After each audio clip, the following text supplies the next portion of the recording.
What is going on, everybody? Excuse me.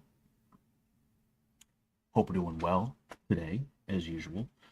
Trying to keep it a little bit lower on the volume side. I'm not gonna lie because it is kind of late in my house, and just trying to make sure I don't wake tons of people up and stuff like that. But it is a Wednesday night, so we are doing our Wednesday stream, and it is obviously a little bit later. It's because I had some stuff come up that I needed to do. Truthfully, it's not even what I needed to do; it's what I wanted to do. I haven't played much AOE with some of my friends in a little while, and because of that, when they said, "Hey, let's play AoE tonight," I was like, "Yeah, fuck it, yeah, let's go." Usually I would skip that. I'd be like, "Oh, well, I can't tonight," but I figured, fuck it, you gotta spend time with the boys every now and again. But what's going on, Quirt? What's going on, Bonjour Skeet? Bonjour Skeet. What's going on, Matois? Uh, what's going on, Smart Moron? What's going on, Gay Guy? How we doing today? Um, I'm looking. Oh yeah, Bonjour Skeet is thinking about changing his name on YouTube. I'm terrible at coming up with names. Me too, honestly. And I think it's because I like it's not that I don't have the creativity. It's that I'm just like too reserved. Like like when I play AOE with my friends, they all have like fun names. They have funny names and shit like that. And my gamer tag, if you will call it that, is just STCS94, right? Um, and it stems from a nickname. It stems from a nickname when I was a kid. You know, um, you guys have seen my gamer tag before and stuff like that, but it's like I'm just a little bit too reserved, right? And I'm reserved because of things that happened to that made me develop that way, right? By the way, can you guys hear if you guys can hear anything in the background, let me know. Okay, there is something going on in the background that's making a little bit of noise. I can turn it down a little bit. But like look, I've been going through a bit of a quarter life crisis here. I've been going through a quarter life crisis, right? And that quarter life crisis has been one of self self reflection, and that self reflection is like I'm reflecting upon how I was raised, how things went for me when I was a kid and stuff like that, how things went for me when I was a teen and a young adult, things that I did right, things that I did wrong, etc., etc. And there's a couple of different things that I am realizing about myself that, for one reason or another, like it probably would have been better if instead of going this way, I went that way. And one of those was being a little less reserved. I'm a very reserved guy. It's not that I can't be like, you know, extroverted and stuff like that. I definitely can be, but when it comes to putting myself out there like that, where I'll call myself like my gamer tag something stupid but fun and funny like that, it's like, oh no, I can't do that. I shouldn't do that. Excuse me. Um, that's important. It's important, you know, and it's one of those things that like when I have my kids, I want to make sure that I don't teach them to be the way that I am. I don't want them to be the way that I am because it's not good. It's not a good thing. There's a reason why I don't think Nick Rochefort likes me, and it's because I'm so reserved. And he's the kind of guy where if you're reserved, he's probably not going to like you, right? Like I was so reserved that I blew it socially with him. Where like when I said hello to him the first time, I expected him to just be like, "What's up, man?" and just keep walking. I didn't know he was going to be like, "Stop, look at me, start trying to have a conversation." I had no fucking clue that he was going to do that. And because of that, I was like, "Oh, whoa, shit." Like I was caught off guard. Just an example of how being reserved will bite you in the ass. I want my kids to be outgoing, even if they're not people, you know? But anyway, teach the best parts of you. Yes. Um, for sure, 100%, you know? Um, Jiu-jitsu guys be like, I walked in on my wife grappling with a black guy in our bedroom. She was pulling guard. Yeah, fucking dude, she was pulling guard, and then when he saw me, he took my backside. Dude, he put his hook in, He took my backside, dude. It was the craziest thing. I kind of liked it. It was kind of exhilarating. He had really good form. He had really good technique. It's like holy fuck, dude. To talk like here's the thing, right? I'll talk shit on Twitter and I'll be like, "You're a pussy. I'll kick your ass." I'll do that, but that's under the guise of, "Hey, we will actually fight each other." It's not gonna be, "Hey, bud, you think you're tough? Well, if I got your back, you'd be done." And it's like, "Oh yeah, how would you get my back?" Well, first off, I'd start by slap hands, fist bump, because that's how fights start. And then I'd get in my crouched grappling stance, and then I'd sit down, and you'd have no choice but to engage with me because you're not allowed to throw punches. And then I'd take your back from there. It's like, shut the fuck up, shut the fuck up, you know.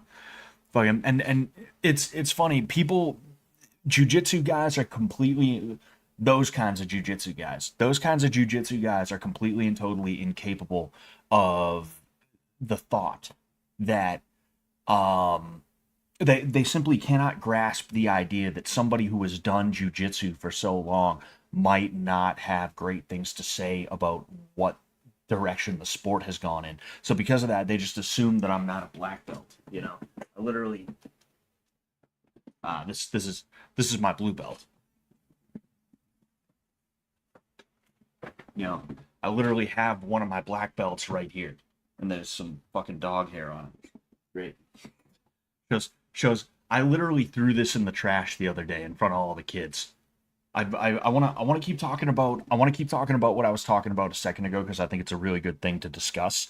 But I fucking threw this thing in the trash the other day in front of the kids that I was teaching, and I did that to make a point that it doesn't matter. It's fucking bullshit, you know? And it doesn't, it's not that it doesn't matter in the way that Reddit guys say it doesn't matter. Like every blue belt and every purple belt who hangs out on r slash BJJ, on r slash jujitsu, on whatever jujitsu subreddit, they love talking all about, belts actually don't matter that much. You know, I'm a blue belt, but belts don't actually matter. So, it's practically like I'm a black belt, but that doesn't even matter because belts don't matter. Oh, this black belt is saying he disagrees with something that I said. Oh, well, actually, what I'm saying is what Gordon Ryan said. And unless you've won as many competitions as Gordon Ryan, I don't think you know anything. Did you know that belts don't matter? So the fact that you're a black belt doesn't matter. I'm practically a black belt myself because I repeat things that John Danaher said. Like the snooty belts don't matter, but also they do matter kind of fucking attitude is like that's the worst. Reddit jujitsu is the worst thing to happen to martial arts, you know? Jiu-jitsu used to be the thing you did because you didn't want to have to deal with all the bullshit of all the other martial arts out there talking about, oh, well, this punch could kill someone. All right, I taught it to you. Now don't ever use it because if you used it on somebody, they'd step out of the way, you'd miss, and they'd proceed to beat the fuck out of you. You know, like jujitsu used to be the sport that you went to because you didn't want to deal with all the weird taekwondo, karate, kung fu bullshit. That's where you went. And now you're going there and you're dealing with the same type of shit you used to deal with at your karate dojo and shit like that, you know? And except this time instead of a fat white dude with a Japan fetish, it's some fucking Brazilian dude or it's a white dude with a Brazil fetish, you know? And it's like fucking A, dude, get out of my face. Get out of my fucking face with that, you know? Chimaev in 5. You know, I don't know who's gonna win. My brain does say Chimaev though. My brain does say Chimaev. I'm not gonna lie. You know, I don't want Chimaev to win, but I have a feeling he's probably gonna win. You know, you never know though. You never know. Um, but yeah, like I was talking about the way I was raised, the way I was brought up, and stuff like that, and I've been thinking a lot about it lately, and it's oh fucking I'm tired of it. Is that any better? You know what? I feel like I should at least like there. I'm tired of looking at my Streamlabs and like the cutoff is here. I'm fucking tired of that shit. You can see the sword. You can see my Blood Games 2 sword in the background. I don't want to get rid of it just in case, because I do think Blood Games 2 will happen at some point, but I can't be 100% sure. But also, if it does happen at some point, I want to be able to keep that thing. I might not even be in state. I might be out of here by that time. But anyway, um, yeah, I think it's really important that I correct the things that were taught to me and all that other stuff, and like I have to approach parenting from the mindset of this is not just an extension of me. This is a whole new person who is Dreekus to summon the power of apartheid into his fists. Oh boy. Oh boy, if only. If only. I actually used to coach a South African chick, and she hit me up on Facebook one day like, "Hey, Coach Scotty," and it was like, it was a black South African chick. I thought that was interesting. I was like, hmm, hmm, hmm. But anyway, um, what was I gonna? Oh yeah. Like, I think what went wrong with me and what goes wrong with a bunch of people is that their parents are narcissistic.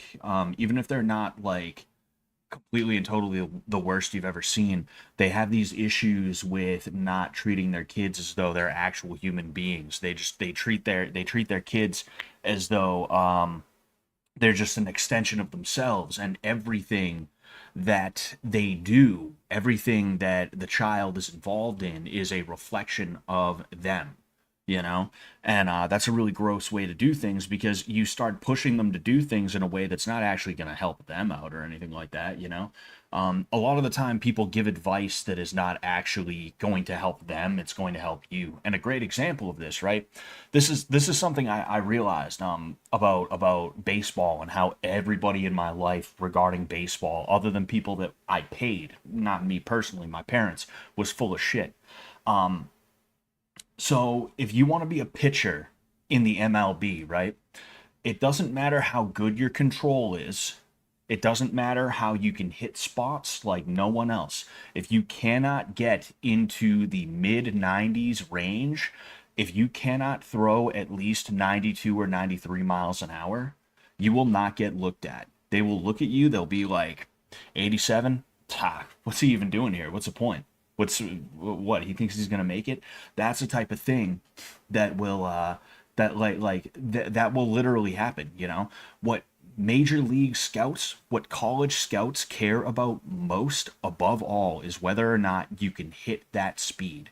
They don't care if you're hitting the backstop, if you're bouncing the ball halfway to the plate or anything like that. The fact that you're doing it at that speed is what matters most to them. Because here's the thing, they have some of the best coaches in the world that are going to be able to help you get that speed under control. So as long as you can throw that speed, they'll help you with the rest, and it's all good, because they want you to succeed. Because if you succeed, then that means their team's going to succeed, right? Now, I can remember my whole life growing up, every coach that I ever had, every baseball clinic that I ever went to where they focused on pitching and stuff like that, every single fucking one of those, the coach, who usually was some guy's fucking dad, one of my like teammates' dads or something like that. Not some guy who gives that much of a shit about baseball. He's just a volunteer coach. But then you also have dudes like the high school coach from my hometown, right? They used to run a baseball clinic, and they would literally scout you from the age of like 12 or 13 or something like that. It was crazy thinking back to that, because that's exactly what that was they were trying to be like, okay, so which one of these kids do we think is going to be good enough to be on the team when the time comes? That's literally what they're doing to a bunch of 10, 11, 12, 13 year olds. But like, even he was sitting there like, oh hey, when scouts come to see you, they're not gonna be worried about how fast you can throw. They're gonna be worried about your control. And the reason why they're telling you the exact opposite is because the exact opposite is what's going to help them right in that moment. They want to put you on the mound and they want to know that you're going to win games and stuff like that for them. It doesn't matter how fleeting all that is. It doesn't matter that the second you graduate or the second the season's over, it all goes away. None of that matters. To them, it's, oh, but I want this guy. I want this guy to win games for me. That's what's important to me. So because of that, they give you advice that is actually antithetical to what scouts will actually look for. They tell you the exact opposite of what scouts care about, right? And I don't know how many of you can relate to that example, but that was one of the big things about me where I was like, oh, and the same thing happens with martial arts. You're told, hey, technique, technique, technique, technique, technique. No, the most important thing in martial arts, especially grappling, that you can develop is raw aggression, speed, and power. Those three things right there will put you ahead of everybody else when you're first starting out. And I saw it. I can remember this one kid. He was this like Portuguese kid, so he was really fucking hard headed. If you know anything about the Portuguese, is that they're extremely fucking stubborn. And he was ass when it came to technical wrestling, but he only lost like one match out of the like 10 or 11 that he had the half season that he wrestled. He got kicked off the team because he's Portuguese and he's stubborn. He was arguing with the coach and showing up late and all this other stuff. But like when he was wrestling, he was able to win most of his matches not with like pure technique, but because when someone would shoot in on him, he'd wrap them up by the fucking waist. He'd pick them up and then he'd fucking put them down and he would get the takedown instead of the guy that actually shot in for the double leg. And that's because Mr. Double Leg guy, he shot in, he was only using technique. There wasn't nearly enough aggression and power behind that shot. He was taught, oh, technique, technique. You got to use technique. Hey, don't just muscle it. Don't just use all power. Technique. You need technique is what you need. And because of that, he internalized that as, oh, if I shoot the perfect double leg, I don't actually have to blast through this fucking guy. I don't actually have to dislodge him. I don't have to move his center of gravity. I don't have to get underneath him and lift him or knock him over or anything like that. I don't have to do that because I shot the perfect double leg takedown. But here you have this guy, Mr. Portuguese, who fucking he's like, I don't know about all that. I'm gonna just pick you up and fucking slam you. That was literally it. Now, like as time goes on, it starts to matter, right? But it only matters insofar as you have two guys who are strong, they're aggressive, they're quick, and they're going at each other. Who has the better technique there? That's where technique comes in. And there was a Facebook post. It was like a wrestling group that I'm in for Massachusetts, and somebody asked what the best advice you could give to a youth wrestler is. And I see a bunch of people who are like, work fundamentals, fundamentals, fundamentals. Hey, get a really good double leg takedown. Do this, do that. And I was the only one who said, learn to be aggressive. Like just not like almost nothing else matters at that age. Nothing else matters.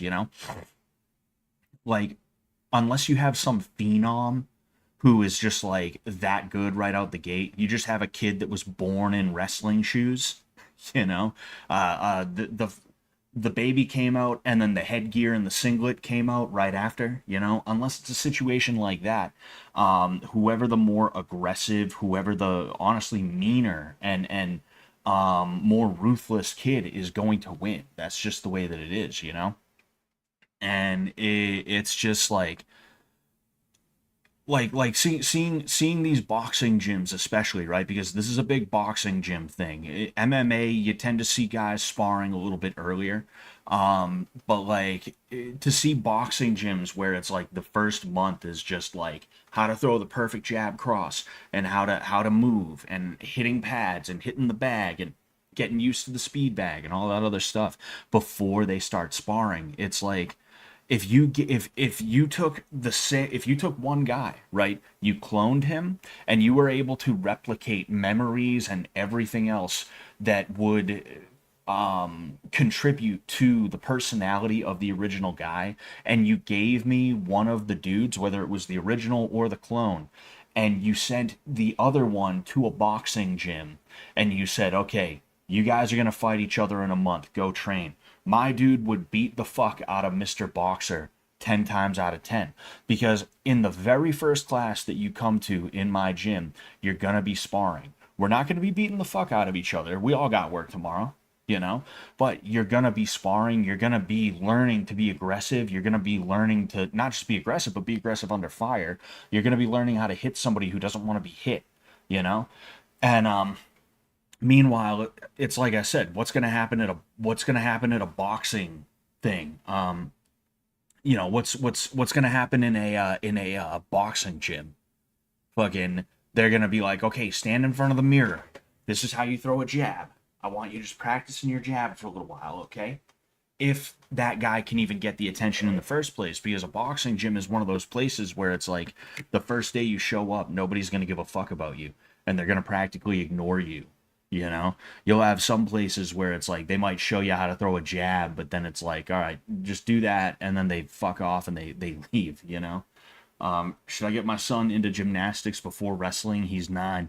Gymnastics would be good, you know. That's something. If I decided I wanted to live through my child and make him into a freak athlete, gymnastics would be really good, because gymnastics, especially for guys, not only is it coordination, but it's also strength, and it's explosiveness, you know. It's speed, it's coordination, it's everything. It's fucking everything, you know. If there was one like if somebody comes to my gym and I'm like, hey, you ever do sports? And they're like, yeah, I played baseball. I'm like, all right, cool. Yeah, I played a little football. Oh, cool. All right. Maybe if I explain to him what a blast double is, he'll get it, you know? Oh, I played basketball. Like any of those sports, I'm like, oh, so that ain't gonna help. If you tell me you took gymnastics, it's like, oh, okay, so this person already knows what they're doing right away. I just need to explain to them what to do, how, and when. That's all that needs to happen right now. That's all I got to do, you know? And I've had gymnasts, you know. There was this kid, you know, that I was teaching for years. He brought his girlfriend in, you know, of course they broke up, so she stopped coming. But, you know, it was like the type of thing where I would tell her what to do one time. I would show it to her one time, and she would do it flawlessly pretty much right away, you know. So like, yeah, if you want your son to get into wrestling, or any sport for that matter, I think gymnastics would be a good idea. You know, it's not a bad idea at all, man. You know, Matois. Yeah, I'm in Boston. Smart Moron says, Scott, you only train to fight. I train to kill. Uh-oh. I better not mess with him. That's like that's my favorite cliche. That's my favorite trite observation from people, is the idea that as an MMA fighter, I couldn't poke somebody in the eye or pull hair or something like that. I've been in fights where I've pulled hair before. Like, fucking, why wouldn't I, you know?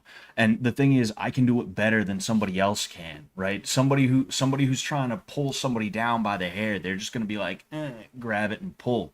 I mean, yeah, that works, but why wouldn't you strike with it too? You can open hand, right? You can hit with the heel of the palm in a slapping motion, so that it's not just going to be like a slap. It's going to be like basically like a left or a right hook, you know? And then when you make contact, you can grab the hair. Like that's something I did at a rally back in the day. You know, I talked a little bit about BFS with Arie, you know, and we did get into a couple of confrontations. Every now and again, there were punches thrown, and one of those times, this guy was trying to take something from me, and since he had his hands occupied, and he also had some long hair, he was this like wannabe hippie fuckhead. I went bang, and I grabbed his hair, and I started yanking him downwards, and he let go of what he was trying to grab. It was my penis.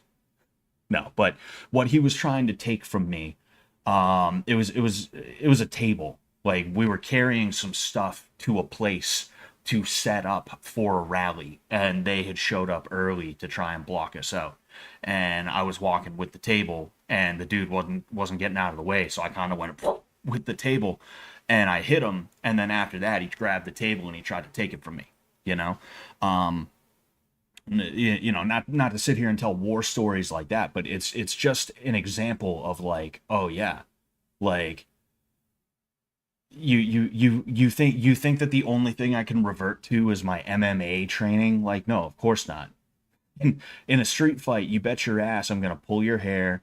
I'm gonna grab you in places I wouldn't grab you in an MMA context, and not just the nuts. All right, fucking, I'll grab you by the face. I'll grab you by the throat, depending. Right, um, like there's it's just stupid the way these guys are like, well, I do this.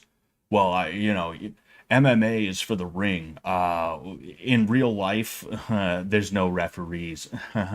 It's like, yeah, you're right. There's no referees, which means when I rip your hair out, fucking, there's nobody gonna stop me from beating the fuck out of you with a fistful of your hair. You know, it's just like stupid. In a street fight, I'm calling ice, and you probably have a 50-50 chance of them being able to do something about it too. Um, Big Boss says, I did Taekwondo from like fourth to eighth grade, so I was around halfway to second degree black belt as it was almost purely time based. Thinking back, a lot of the stuff I taught was definitely made up.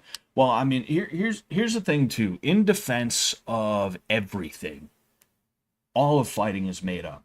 What you have though in this large group of made up shit is stuff that works because of the mechanics of the body. Like if I throw a punch like this, like I'm throwing a baseball, it's not going to be a very powerful punch because there's nothing behind it. Even if I turn into it and I throw, it's not going to be a powerful punch because there's nothing behind it. For one thing, the striking surface is not optimal, right? I'd rather hit with an optimal striking surface. And then in addition to that, the power line is not intact, right? And what is the power line? Well, it's a concept that if you keep your knuckle, your wrist, your elbow, and your shoulder in line when you throw a straight punch, that punch, along with some other things that you do with it, is going to be that much harder. It's going to be that much more powerful, right? So when people talk about bad form and stuff like that, it's like a lot of the time, like it's the Reddit midwit thing to look at somebody who has done martial arts for as long as I have and call my form bad, or to call somebody else's form bad, right? And that is an issue, is that there's a lot of guys out there who do not know what they're talking about, either at all or on the level that I know what I'm talking about as somebody who has dedicated his entire adult life to martial arts and fighting. And even before that, I was still doing it. I was wrestling as a teenager. I was doing a little bit of boxing here and there as a hobbyist. You know, um, like it's one of those situations where like you don't know. I've been doing it for so long that I can explain to you why I do things, and if you just ask me, I can tell you why I'm doing it. But a lot of people would rather be like, oh well, his technique isn't that good. And it's like, okay, who are you? Like literally, I had this one guy, he trained for like 2 months with an Olympian. Not like, oh, he was training and then he met this Olympian guy and he got to train with him for 2 straight months. No, literally, like he went to this Olympian's boxing gym for a couple of months. And because he went to that boxing gym, it's like he thought that that guy's accolades somehow like transferred over to him via osmosis or something like that. And because of that, he was trying to argue with me about technique and stuff like that. And this is a dude who, like, he was in the fish tank community, if you want to call it that. I even caught him talking shit in a Discord server at a later point where he was literally saying like, "Oh, you think Scott would fight me if I paid him?" And it's like, dude, honestly, you wouldn't even have to pay me. Just come get these hands because you will find you will find I know what I'm doing. I know what I'm fucking talking about, you know? Like there's a way of doing things that's optimized or high percentage in a in a grab him by the eyes, says Big Boss. Yes. Um what was I gonna say? Like when it comes to fighting, there is a boilerplate way that you're gonna get taught because it is the most effective way to take somebody who doesn't know how to fight and teach them to be nominally proficient in fighting. And you get to a point where if you become nominally proficient enough, you start to drop the nominally and you just become proficient. And then after a while of being proficient, you start to become more and more expert in what you're doing and what you're trying to accomplish with whatever technique you're utilizing. And because of that, you can start breaking rules. You can start doing things that they would tell you not to do if it was your first day of boxing, right? And that is a lot of what I do because I've been doing it for so long. And then in addition to that, the most footage that people have seen of me has been me sparring with Sam. I have to spar with Sam in a certain way because he's so much bigger than me. He's bigger and he's stronger than me. So I have to make sure that I'm doing certain things as to not accidentally fuck myself up, you know? Because that's an issue is like people think you should just like high guard, for instance, right? People think you should high guard all the time. You should not high guard all the time. High guard is last resort. In the hierarchy of defense, your high guard is the lowest. And the reason why your high guard is the lowest is because it pigeonholes you into only defending. That's all you have. Now, there's some people who specialize in the high guard. So because of that, they shell up and they explode off of it. That's really, really hard to do. And there's a reason why you really only see that from guys who are 155 pounds and below. Because someone that size, it's a little bit easier to take a punch from them. But if you're in a situation with someone like Sam, who's 6'4", 260 to 280 pounds, depending, I don't know, like taking a punch like his on your high guard here is absolutely positively horrible and you don't want to do that, you know. Even someone like the quartering, right? The quartering is about as tall as Sam, but he weighs even more, and because of that he's not very quick, but he is extremely fucking powerful. And when I sparred with him, we were going nice and light. We were just doing jab sparring, right? And I wanted him to get used to hitting someone in the head because he was kind of throwing at my gloves. He was kind of throwing at my body.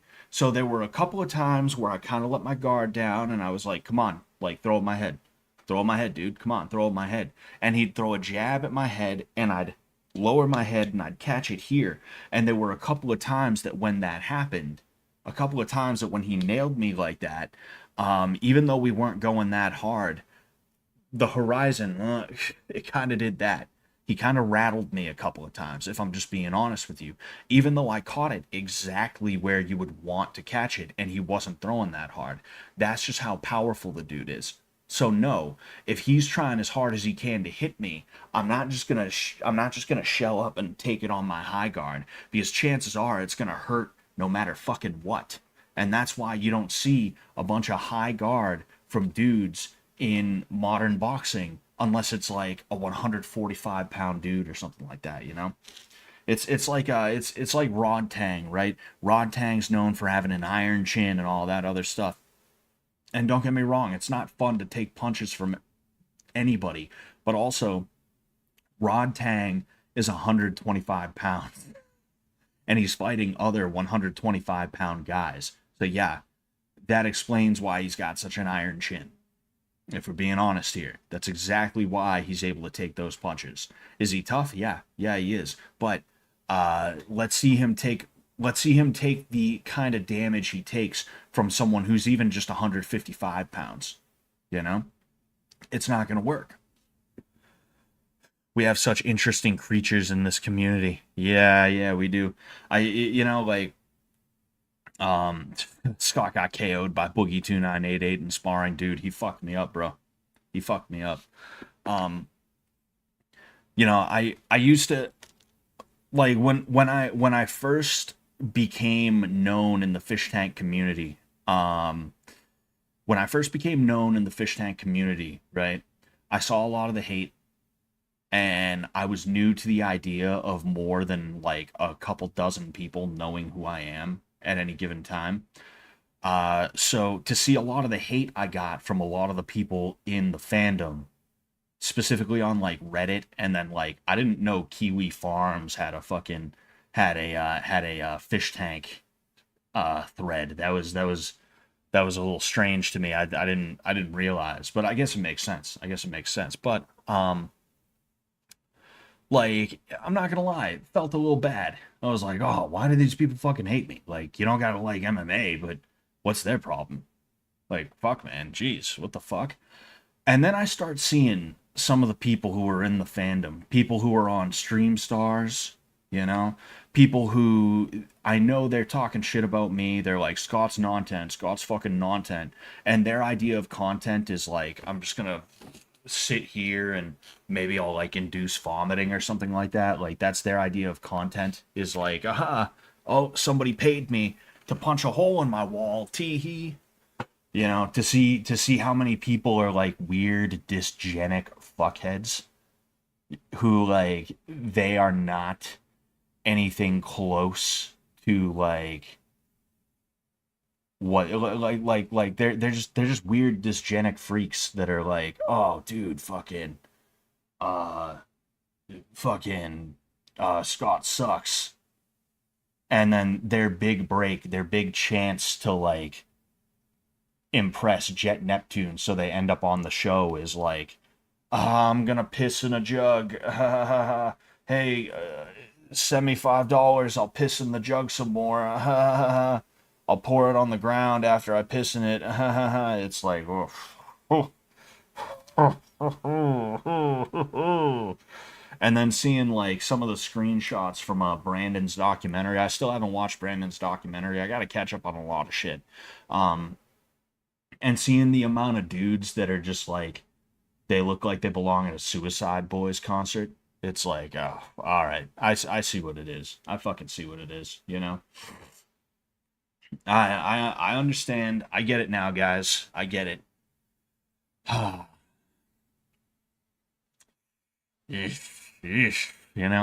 stopped giving a fuck about what they think immediately. Immediately. What's going on, iPhone Meet? How's it going, man?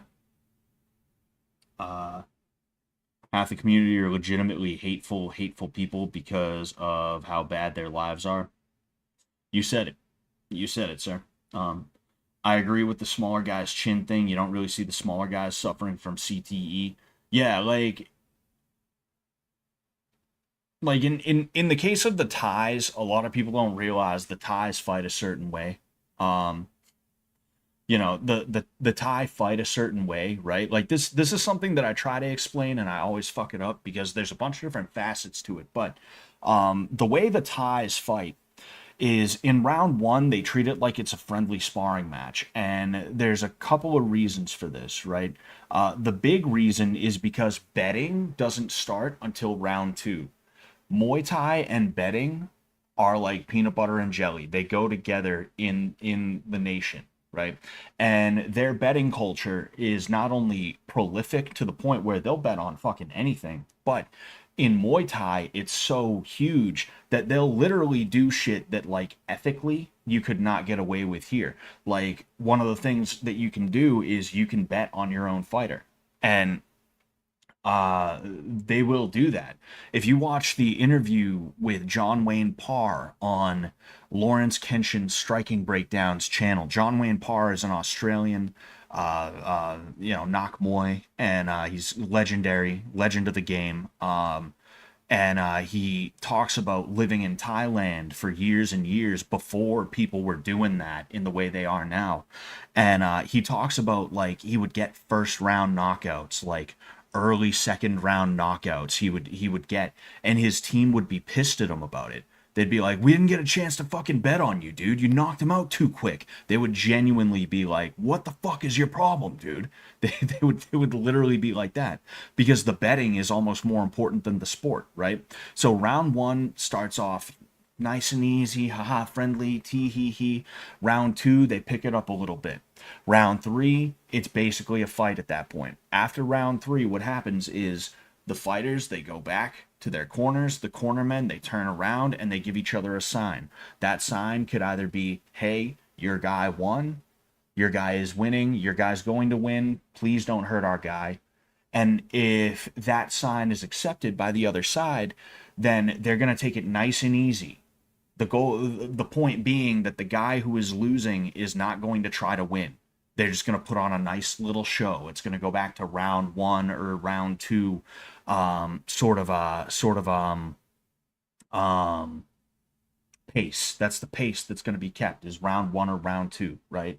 Um, but if they both disagree, like, "No, my guy won. No, my guy won," well, then the rest of the fight will be a real fight. It's going to be an actual fight, right? And the reason why they do it that way is because at the end of the day, Muay Thai is a way for impoverished people to make money. And these guys are fighting for purses and betting money and all this other stuff. And because of that, they're going to want to try and have as quick a turnaround as possible. You'll have guys fighting every single week for like 50 baht, which is like, let's see what baht to real money goes for right now. Uh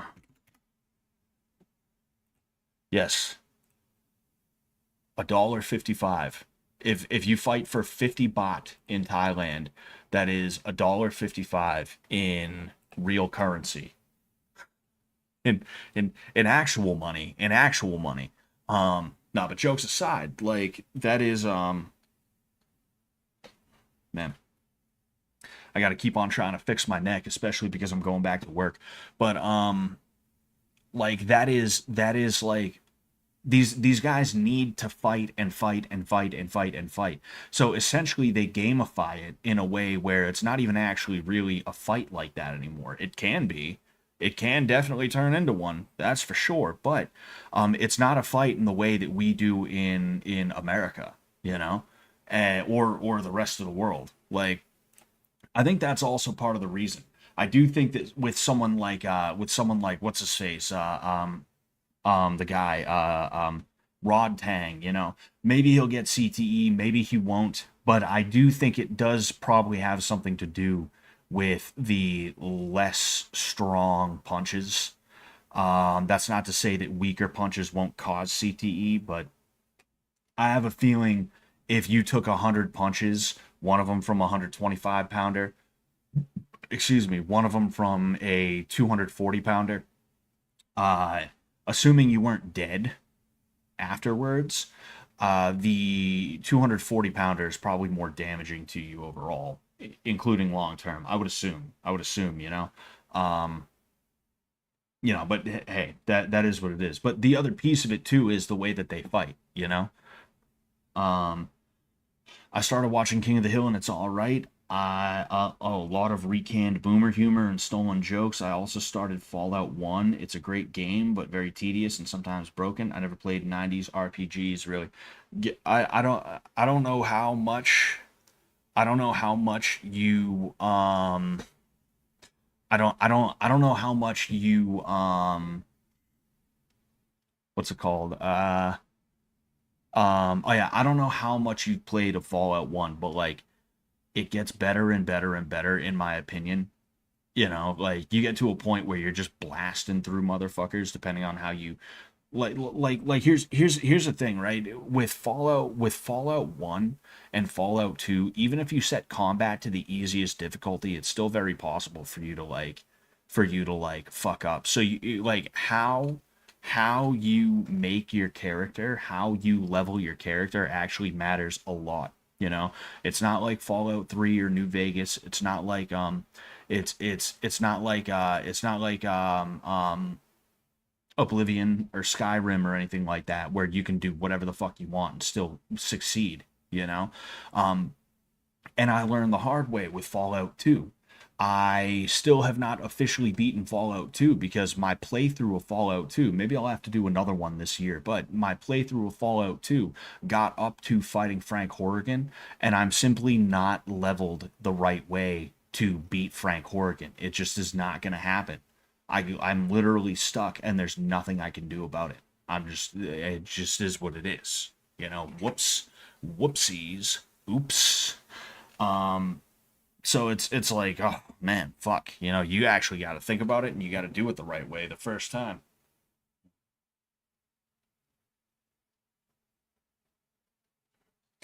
Man.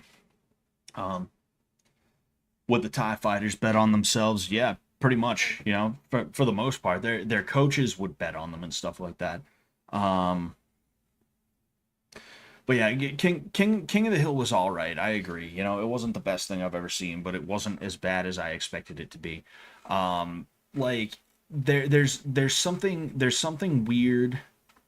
There's something weird and almost kind of annoying about seeing King of the Hill come back now, I will say, because like a lot of the humor is like you said, boomer humor, but then also like woke is dead now is what they're saying, and you're getting to a point where like even more like I remember thinking in 2016 2017 with the alt right, it was like, oh wow, wow, things are pretty crazy on the internet right now. You're seeing guys post Pepe the Frog.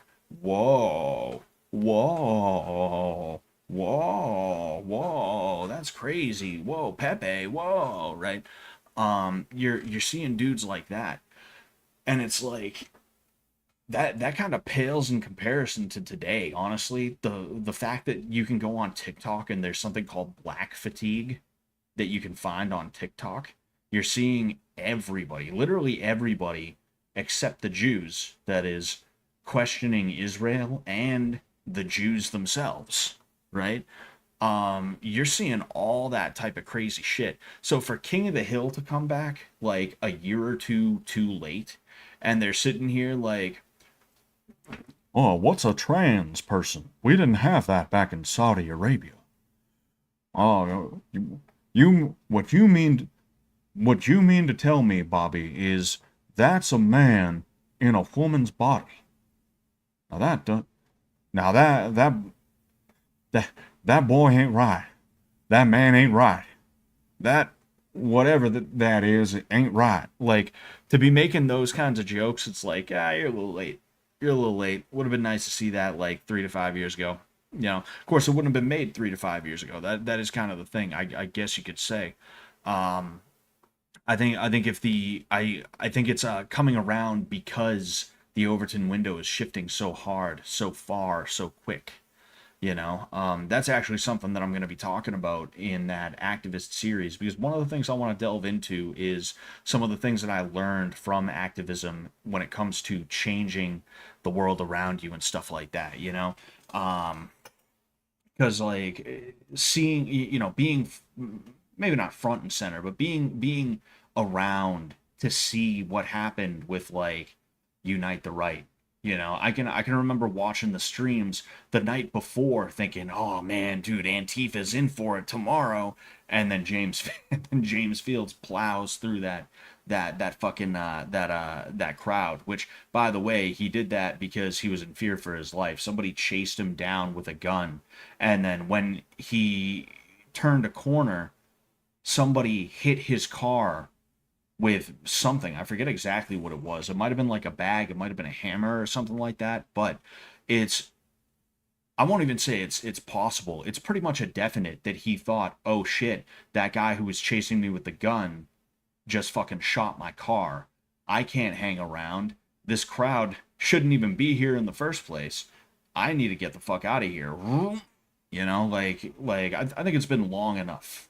I think it's been long enough we can all just like acknowledge that, you know. But um anyway, fucking like, you know, to be there and see what happened in Charlottesville, right? To see what happened in Boston with the events that we had, to see what happened nationwide, where there was this grassroots movement that popped up on the right, and it was the alt right, but not the alt right in the way that like the left will say. You definitely did have those guys, but uh, it was something more than that, right? To see that pop up and then die the way that it did, you learn a lesson or two from that, assuming you actually give a fuck. If you're just Mr. Streamer, if you're just Mr. E-celeb or something like that, chances are you probably don't give a fuck and you're just like, whatever, you know? I mean, as long as my streams still make me money, as long as I don't have to get a real job, well then fine. I don't care if the alt-right dies, whatever. In fact, I'm gonna disavow. I'm gonna disavow the alt right, and I'm gonna disavow the right wing in general whenever something weird or bad comes up. You know, um, like to see the Overton window shift is like, oh fuck, that's like fantastic. You know, we're finally getting back to a healthy, intelligent, and well thought out mode of living and method of thinking about things. You know, but then in addition to that, it makes me a little bit nervous to see what could happen when and how, you know. And I want to talk a little bit about that. I want to talk about how you actually change the world.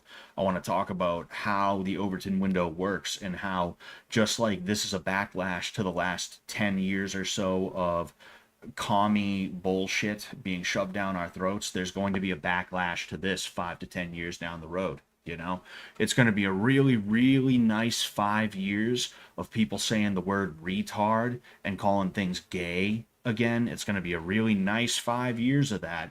But eventually, there's going to be the next like astroturfed bread tube type thing. And there's going to be a group of teenagers who are like, all the older people are saying slurs. I don't say the R word because I actually care about stuff. I care about people. I want to be a good guy. And because of that, I'm not going to do that. Like that's going to happen because that's the way that it works, you know? And you can do things to prolong your cultural hegemony. You can do things to prolong that, you know? And you can do things that when there is a backlash, you can minimize that backlash, the effectiveness of the backlash. And that's what the left has done forever, you know? You may not realize it because like when you think of the boomers, you think of hippies that bought their houses for real cheap and stuff like that, and you would be correct. But um, the boomer generation, the 60s were liberal, the 70s were part liberal, but then you also had you also had Nixon in office and stuff like that. That was a backlash. That was a conservative backlash. Then in the 80s, you had Reagan. That was a conservative backlash. In the 90s, you had Clinton. That was a left wing backlash. In the 2000s, you had Bush. That was a right wing backlash, right? And when you look at a lot of these eras, a lot of these decades and stuff like that, a lot of the time you're thinking about, or you're looking at, or you're listening to, or you're watching something that is left wing coded. You know, it's lefty coded, if it makes sense what I'm trying to say there, you know? Um, when the pendulum swings back, it's going to be bad for us. Well, yeah, it's always going to, the pendulum swinging back is always bad, for whoever it's swinging away from. That's how it always is, you know. And that's why you have to do your best to avoid it swinging back in a real way, you know. You want the pendulum to swing towards you that far. When the pendulum swings back, you only want it to swing back that far. If this is the middle line, the pendulum swings, you want it to swing here. When it swings back, you want it to stop there, and then immediately try and swing it back as quickly as you can, you know. Just got here, don't know if you already discussed it. If not, pretend I didn't say this, but what do you think of the DC police being federalized? Um, no, I haven't. And actually,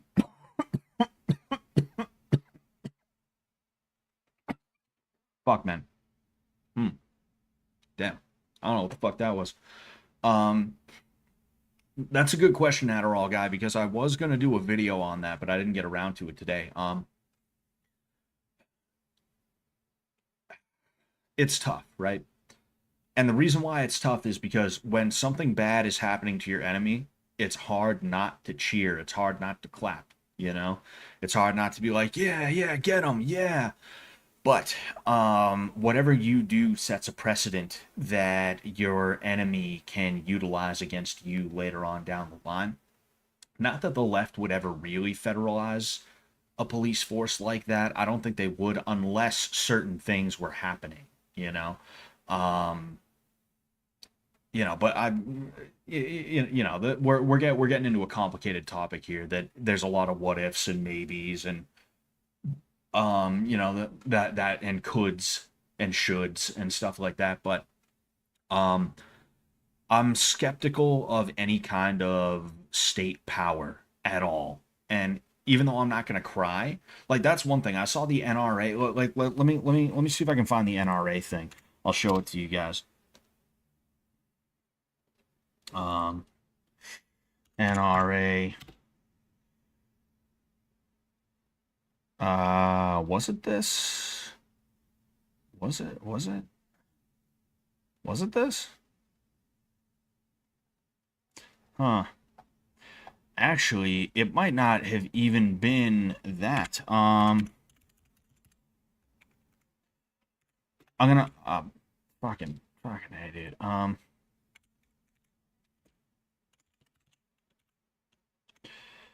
I don't know. Oh man. You know what?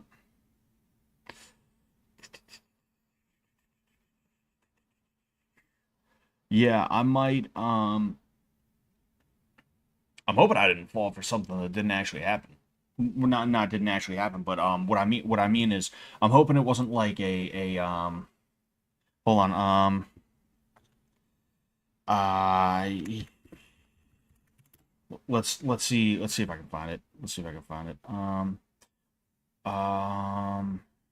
Oh wait. No. I know what it is. I know how to find it. I know how to find it. Right. So what I'm trying to show you, right, is a picture that was retweeted by some kind of NRA affiliated something, right? I'm sure I'm gonna find it in a second, right? I'm sure I'm gonna find it in a second, and then maybe I can try. Wait, what? Oh, and maybe I can try and figure it out.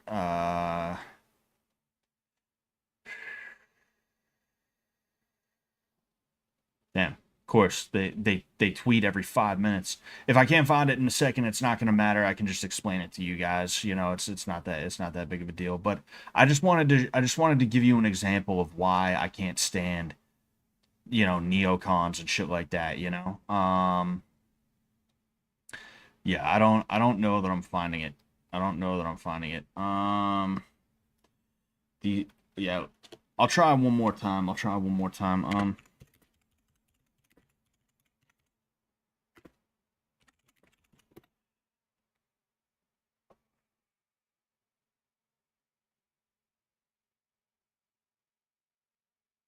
Man. Yeah, basically what happened, right? Because I'm not finding it, and it's bothering me. It's getting really annoying. But basically, the DC police arrested this guy for having a gun without a permit. In fact,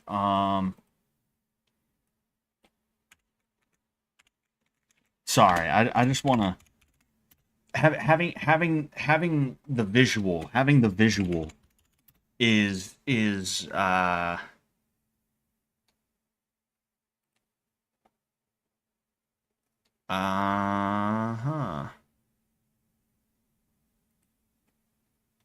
All right, I think all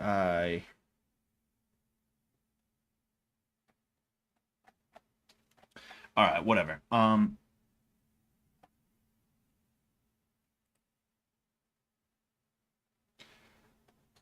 All right, okay, whatever.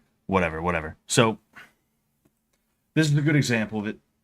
This is a good example of it, right? But this guy says, here's a thread of arrests made in D.C. Many of them include carrying a firearm without a license. Is this unjustifiably infringing on their Second Amendment rights, or is it legitimately making the city safer? It's legitimately making the city safer regardless. First off, I highly, highly doubt that any of these people were allowed to carry guns, even by the standard of do you have a felony or not. I guarantee you, most, if not all, of the people that were arrested in DC for carrying guns without permits were probably also felonious as well. They were felons, right? And the reason I say this is because I've been to DC. If you've ever been to DC, you know it's not really a great place. Okay, I got attacked less than 10 minutes in like from entering DC by a fucking crackhead. You know, um, like it's just it's not a safe place. It's not a good place. You know, it's shitty there. It's fucking shitty. Um, and that just is how it is, right? I'm not gonna cry because fucking DeQuavius right here, fucking dreadhead motherfucker, looking like if he drinks fluoride instead of water. I'm not gonna be upset because he got arrested for doing illegal shit, right? I may not agree with the laws and things like that, but I'm not gonna cry about it, and I'm not gonna simp for black people. I don't have to simp for blacks. Blacks can take care of themselves, and that's one thing I can't stand about the modern right wing, specifically the yeah, there we go, there we go. I forgot to change everything. Like that's something I can't stand about the modern right wing, or I guess what I should say is the neocons, the conservative Inc. Con Inc. guys, is that whenever anything happens to a black person, they have to stand up and be like, I won't stand for this. And it's like, who gives a shit, dude?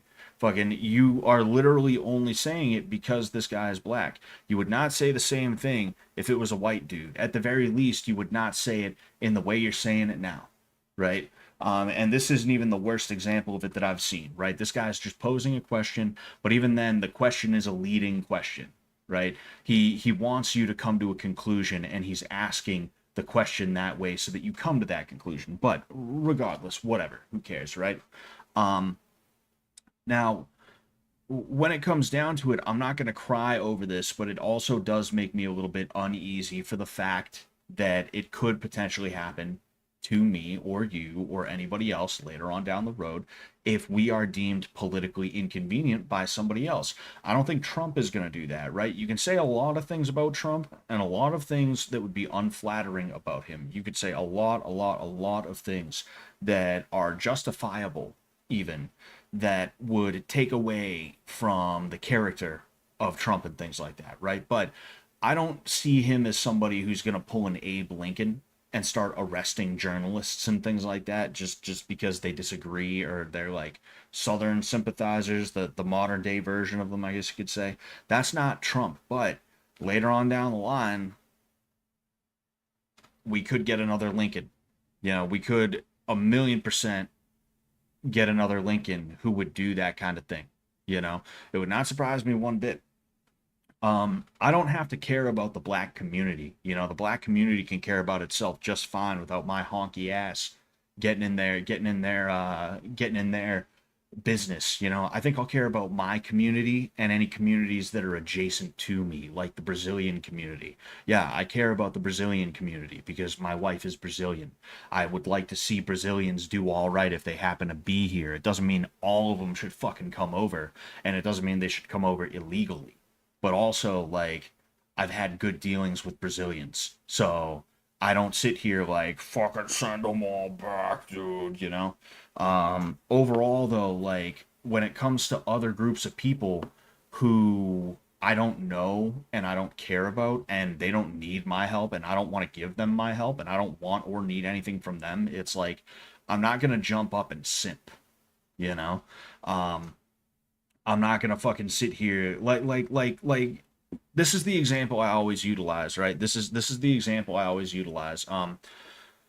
You have BLM, right? And whenever you talk about BLM, you absolutely positively cannot just say, I don't like BLM because they don't like me, because I'm white. You can't say that. You say that, it's a big deal. It's a big deal, and they want to cut your head off and all this other stuff. The fact is, I don't have to have a reason other than BLM doesn't like me So I don't like BLM. But what you see from a lot of these neocons and stuff like that is they start pontificating. You know, they start farting out of their mouths about, oh well, BLM doesn't actually help the black community. They don't care about the black community. There was a kid shot in South Side Chicago this weekend, and they haven't done anything to stop that, and they don't care about that. And actually, Democrats are the real racists, and BLM actually they're just a money laundering campaign is what they are. They don't actually care about the black community. I care about the black community because I'm not racist, and please, black people, approve of me, please. Please do it, please. Like they do that, and it's like, nah, like literally so many politicians out there. If there was just one politician out there, not that BLM is a cultural force anymore. BLM has gone the way of Antifa, except I feel like Antifa is still even around depending on where you go. You might be able to find some like Antifa cells that are still kind of active in their region, but you don't see them as like a national presence anymore. When it comes to BLM though, if there was one politician who just came out and was like, I don't like BLM because they don't like white people and they want white people dead. I don't have to care about the fact that blacks shoot each other in Southside Chicago sometimes. I don't have to care about that, and I don't care about that. What I care about is the fact that these people are extorting my people, white people, and they want me dead even though we're giving them money. So they can fuck off. Like, trillions of votes, trillions of votes. People would vote and they'd hop in the back of the line to try and convince whoever's at the polling station to let them vote twice. They'd want to break the law to support this person. That's how much support they would get. But none of them do that, because it's theater. It's theater, you know. Um, what if I fell in love with a Jamaican woman? Should I get a redo? What do you mean? What do you mean a redo? ACK? You see, here's the thing, right? Like, I think love is love, and I don't mean that in like the two dudes getting married way, right? What I mean is like you're gonna love whoever you're gonna love, and as long as that love is real, that love is pure, I don't care, you know, regardless of what my political views are. I think it's possible for a white dude and a black, I almost said dude, a white dude and a black chick to get married without them being like race traders in that way, if it makes sense, right? Obviously the kids, and I don't subscribe to the idea of like hardcore like no, white people should marry white people all the time. Like that's going to happen because that's just what people do. But I don't think you should like shame people or like have a visceral reaction to seeing people dating other people. I think that's kind of a bad thing. I think you should let it roll off your back and just realize that like people are gonna do whatever they're gonna do. Um, but like it's possible for a white person to marry a non-white person and have kids that are mixed and teach their kids to not be a net negative on the world for white people in the country of like the US or like England or any other European country or things like that. It's 100% possible, you know. It's not about like it's not about blood, it's about attitude and state of mind and things like that. This is why someone like George Lincoln Rockwell could speak at the Nation of Islam. If you don't know who George Lincoln Rockwell is, you can look him up. I won't do too much talking about him. But like I found it really weird and almost kind of funny when I learned that the founder of the American Nazi Party was speaking at a Nation of Islam event, and he was welcomed as a friend to them. And it's like, wait, don't these black people hate white people? What are they doing bringing the white guy that hates blacks around? What are they doing? What are they doing, right? Um, it's like they say the racist community is the most diverse, you know. Um, but yeah, like over, I don't like BLM because they're white. That's true, Hidalgo. That's true. But yeah, overall, what I'm saying is like I think there's a little bit too much. And when I say a little bit, I mean a lot of it. There's like entirely too much. Um,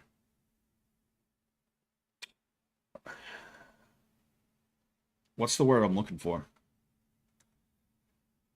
there's too much overthinking. There's too much intellectualization about living life and doing what you want to do and stuff like that. Like I know a guy, of course he's like a they them leftist now. This is one of the dudes that was in the group with us, with me and Arie. He's like a they them leftist now. Like I've talked to him a couple of times. I still love the guy, you know. But like he's like a commie they them like left winger now, you know. And like when I first met this dude, he was going through a straight up like fascist phase, to the point where he was like, yeah, I told my black friend I can't be his friend anymore. And it's like, fucking why, dude? Why would you do that? That's so weird. Like that's your friend, you know. Like you could just not talk with him about race shit. You know that's possible, right? You know, it's like fuck, man. What the fuck is going on? Um, but yeah, it's there's too much intellectualization. There's too much purity spiraling. There's too much. Oh, but this guy would have done it this way. There's too much. Oh, well, that's not what somebody who supports this would do. You're a cuck. You're a sellout. You're a this. You're a that. There's incredibly too much of that on the internet in general, but especially in political circles. And I think overall, like, it brings everybody down because, like I said, someone like this gets arrested for failure to appear on trial for an assault offense. This dude skipped bail. This dude was a runner after an assault offense that he allegedly took part in. You know, I'm not gonna cry for this guy, and I'm not gonna talk about how BLM failed him. He failed him. He fucking failed him. Fuck BLM. This guy failed himself. Regardless of BLM, regardless of how I feel about BLM, it has nothing to do with this guy. You know, so I don't need to sit here when I think about a group like BLM or whatever next grift pops up. You know, in the 90s, it was preachers. It was Reverend Jesse Jackson, Reverend Al Sharpton, Reverend Bonquifus, Jaquavius. It was Reverend whatever, right? In the 2000s to 2000, you know, tens and things like that, it was like groups like BLM and stuff like that that popped up. Fucking like, I don't have to sit here and go on a long diatribe about, well, they actually don't care about black people, and you know, I care about black people. They're actually the racists, and it's racism of low expectations, and no, they don't like white people. That's it, you know. And excuse me, and I don't have to have it be some huge thing, you know. I don't have to have it be some huge fucking thing where like you know, not everything has to make sense on that level, you know. It's okay to contradict a little bit as well. It's okay to contradict a little bit. I'm like, I've been going off the rails with this for a little while because I went from one thing to another thing to another thing to another thing. And the person who you know, the person who asked this at first, I forget exactly who it was. I apologize for that. Um but yeah, somebody asked me how I felt about DC being cleaned up. And it's a double-edged sword. It's real nice knowing that DC is going to be a lot cleaner, literally and figuratively, and it's going to be a lot easier to move around in DC and stuff like that. Because me personally, oh, I had a really fun time in Baltimore, and I was only a couple hours away from DC. I had to drive around DC. You don't drive through DC, you drive around DC. I had to drive around DC to get to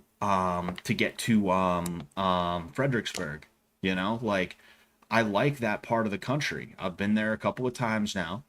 It's a really beautiful part of the country. There's a lot of history there, and it is much more relaxed in every way than it is in New England. I'd love to visit there again and stay for a couple of days. It seems like it's really nice, really fun, you know. And I would love to be able to go to DC and not have to worry about getting fucking shot. That'd be really nice. I'd appreciate that, you know? But it does make me a little nervous. So it's a situation where it's not like I could stop it even if I wanted to, and I don't know that I want to stop it. So I guess we'll just have to wait and see. That's really all you can do. You know, that's all you can do. Um, I'm mixed with Trump. I really like what he's doing with ICE and the border, but everything else has been awful. I, excuse me. Um, the thing to remember with Trump is that like it hasn't even been a year.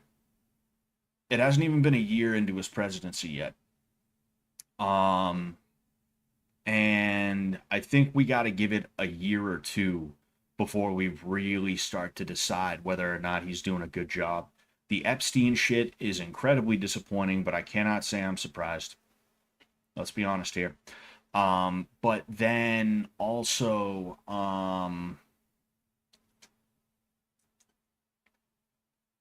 like I just want the economy to get better, man. I want them to do something about the housing market, like especially a place like Massachusetts. Like I was talking about it, and I've been talking about it, but I talked about it on Twitter today, and I was like, I'm gonna have to move hundreds of miles away from where I grew up. Everything I know, everything that I love, everything that I hate too, but everything that's familiar to me. I'm gonna have to move away from that just to be able to have a family. I'm not going to be able to bring my grandkids to my grandparents.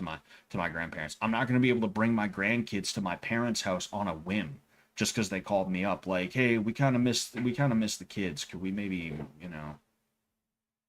could we maybe like hang out with them for a little while?" Like I'm not just going to be able to do that. And that really sucks, man. That fucking sucks, dude. You know. It's just like fuck, man. Mm, you know. But hey, anyway, um, true. But the tariffs have me worried most. How do we know this won't destroy his already fragile, fragile economy? I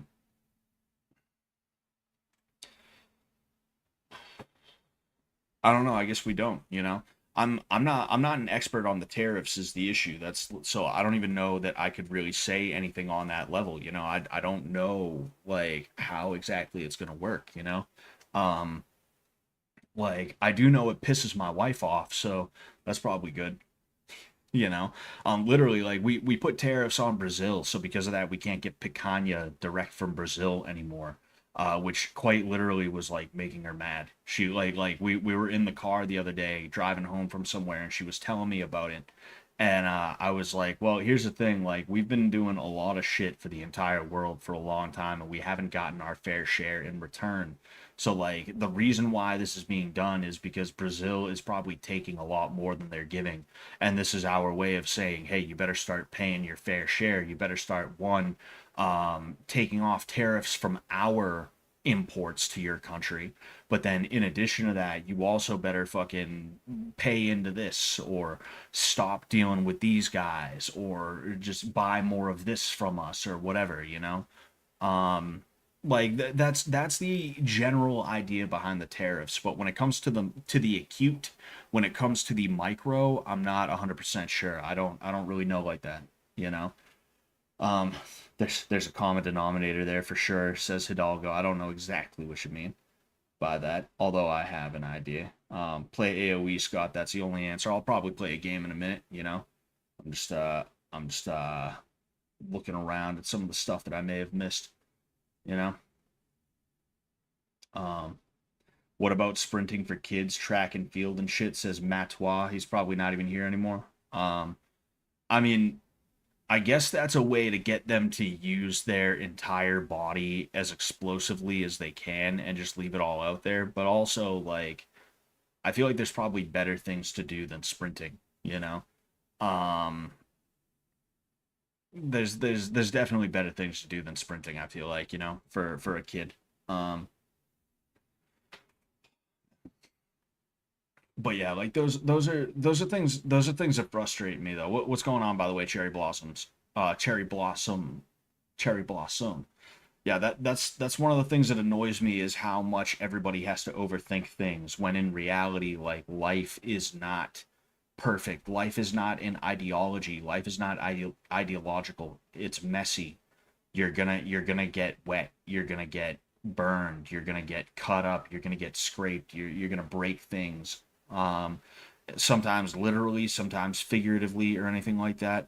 Um, but I just realized my fucking subscribe thing, my channel subscribe thing is over. I didn't. Oh, um, yeah, I didn't realize that my channel subscribe thing was over my cam. I should probably put this back over here if that's the case. Should probably put this back over here if that's the case.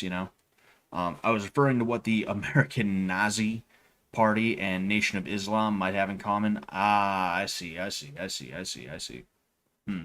But yeah, like at the end of the day, life is not a clean thing. And it's not clean for anybody. We're all gonna make mistakes and we're all gonna do things that we didn't expect that we would do, whether it's things we should do, whether it's things we should not do, whether it's things that line up with what we believe ideologically or not. And there's a certain amount of going with the flow that you have to be able to do, you know? Um, like, for instance, yeah, I'll be honest with you. I did not expect to marry a woman at all, but particularly one that was not white. I expected that if I was going to get married, it was going to be to a white woman. But I met my wife and I fell in love with her. And she was somebody that I wanted to spend the rest of my life with. And I still love her deeply. I know I made that joke about divorce and some people took that like really serious for some reason.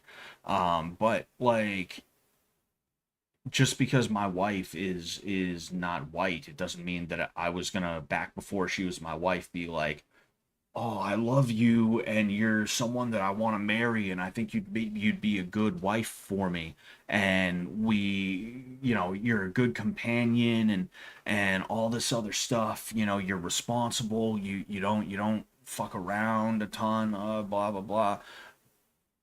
But you're brown. Oh no, like that would be so stupid if I allowed that to get in the way. And I can understand if you have a type, if you have plans for yourself and stuff like that, but I urge you to not allow ideology to get in the way of living a life that is going to be worthwhile and full of things that you want to do. I wanted to marry my wife regardless of whether she was black, brown, yellow, or normal. Nah, jokes aside, like regardless of what color she was, I fell in love with her and I wanted to marry her. And even though she wasn't white, it doesn't mean that I was gonna be like, oh, but what? Dude, no, I can't. It's like, what's the fucking point?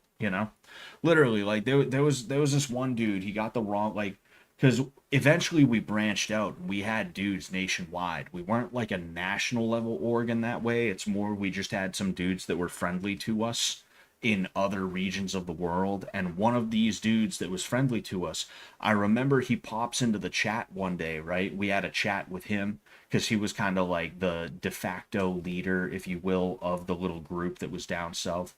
And he's telling us like, oh dude, there was this black chick who like she was hitting on me and stuff like that, and it was real tempting, and you could tell he wanted to like go up in that. And literally all of us, including the former like National Socialist skinhead, like we had one of those guys. We called them reformed skinheads. Um, like even he was like, dude, just fucking do it, man. Who cares? Who gives a fuck, man? What do we care? I had a dude, he interviewed with our group and he was like, I just need to let you know I have a wife. She's a quarter black. I married her before I became red pilled, man. I swear. It's not going to be anything weird or anything like that. And I literally had to be like, bro, honestly, it does not matter to me. It's all good. I do not care. And not, again, not in one of those like proud boy like, actually no, I think it's really based in red pill that you married a non-white. I think it's no, actually, dude, I think it's actually really cool that you did that. But I also don't even care, but not like, no, you know, in that like roughneck sort of neocon, I don't care way, like the way that's like it makes you think I was in the military and I don't care as long as you got my back and you can snipe a guy from 1,000 feet. I don't care what color you are, you know, that kind of I don't care. Like not even that way. It was literally like, bro, you do you. Doesn't matter to me. What do I give a fuck, bro? You know? Yeah, I thought you were getting divorced until just now, says Big Boss. Nah, I'm not. Fell for the rice and beans, but another one has fallen. Yes, yes. My wife is stereotypically Brazilian. I'll say that much. I'll say that much.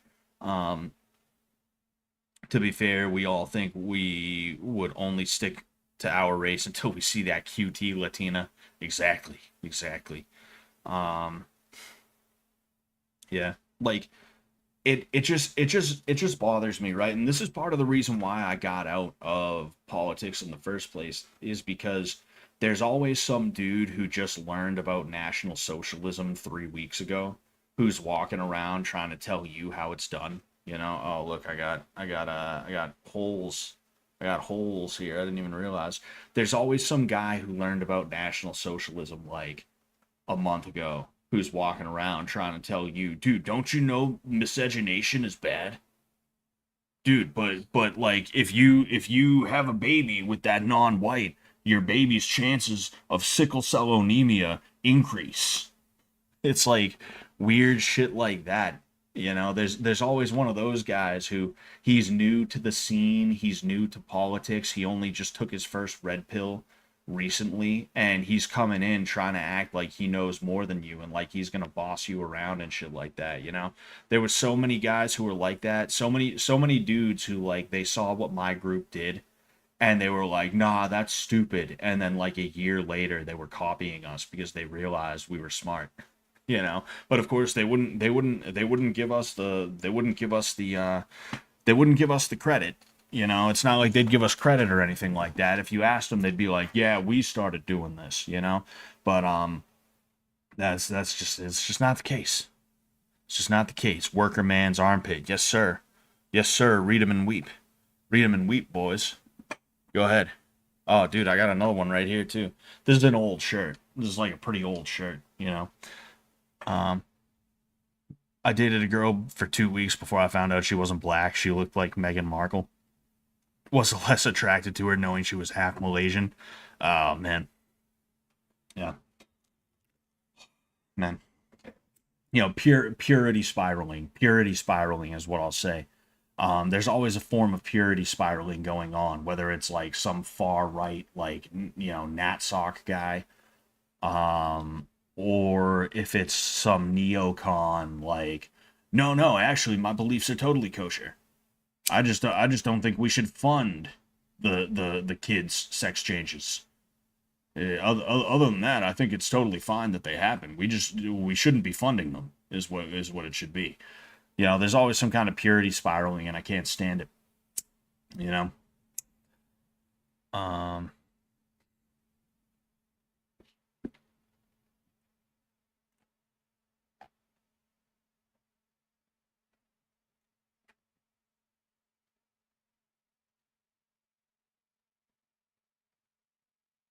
Sorry, I'm just gonna. I'll hop on AOE. Like I'm annoyed. I'm annoyed because I didn't do as good of a job explaining that shit as I wanted to. It was really frustrating, you know. Both the DC thing in and of itself and then everything after that about like, hey man, it's cool to have political beliefs, but eventually you just got to live your life, you know? Like it's frustrating that I didn't do as good of a job explaining that as I wanted to, you know.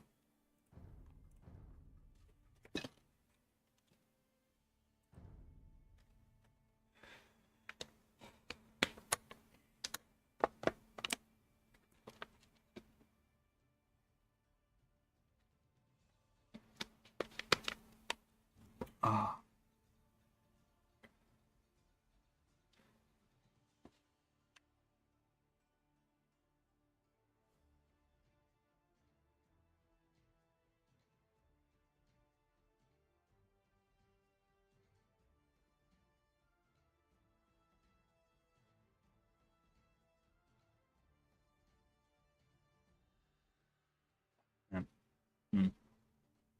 But yeah, that like the other thing too is that it insulates you, you know?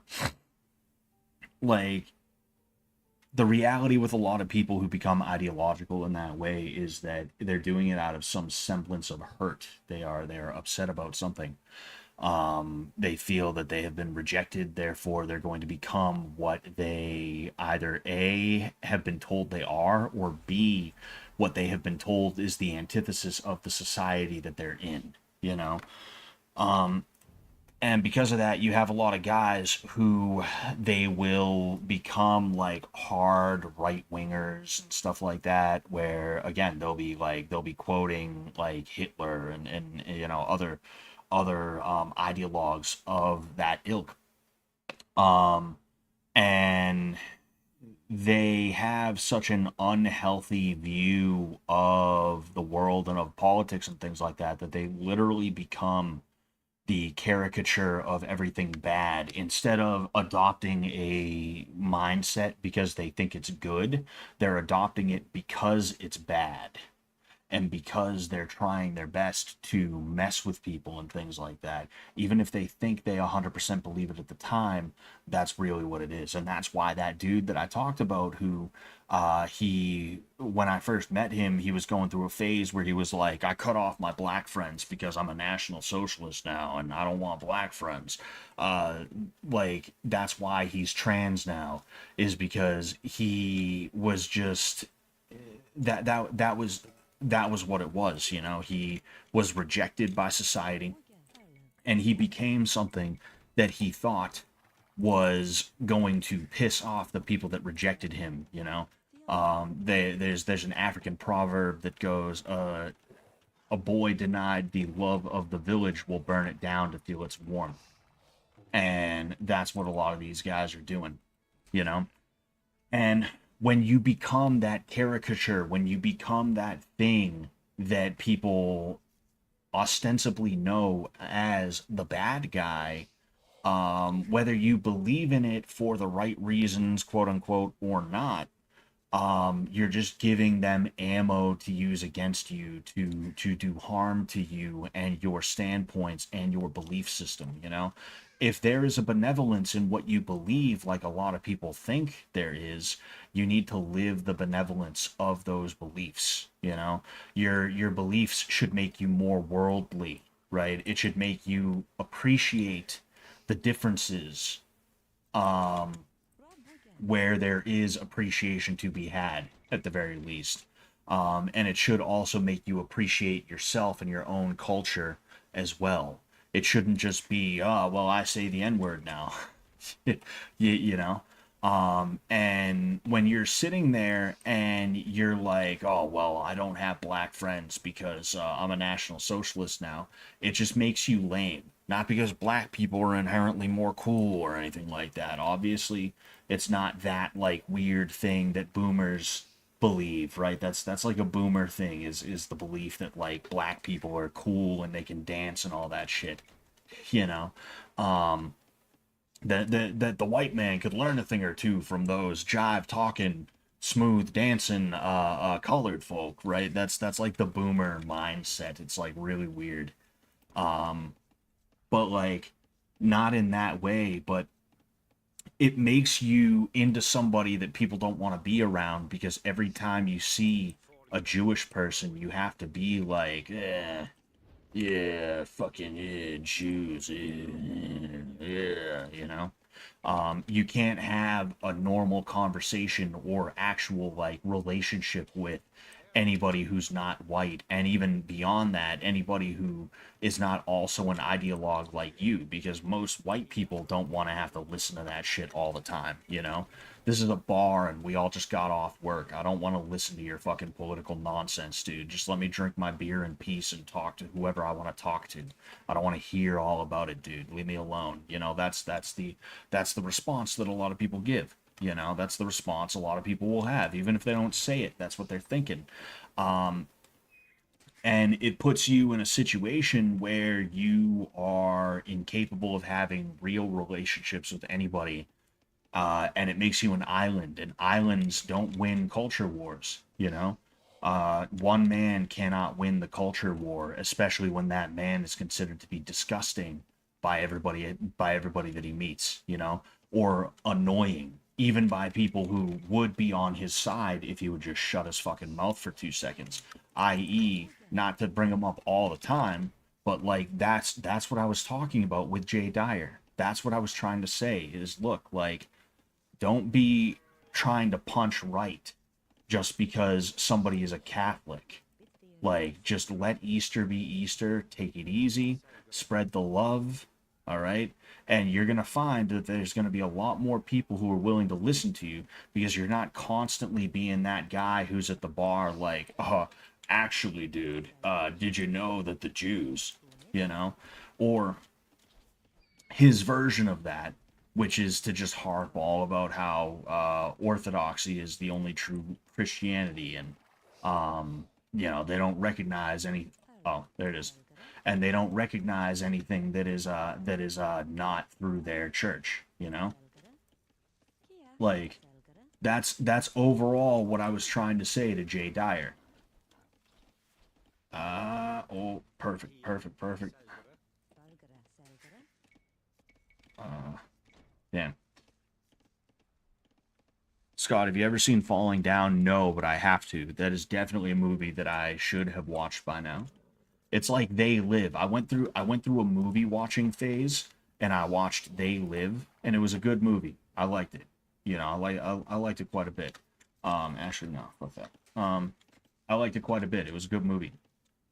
Um what was I gonna say? I gotta watch Falling Down too though. I feel like They Live and Falling Down probably go hand in hand on that level. Um, you you do that around me, and I'll grab the hole and rip your shirt off. Hell yeah!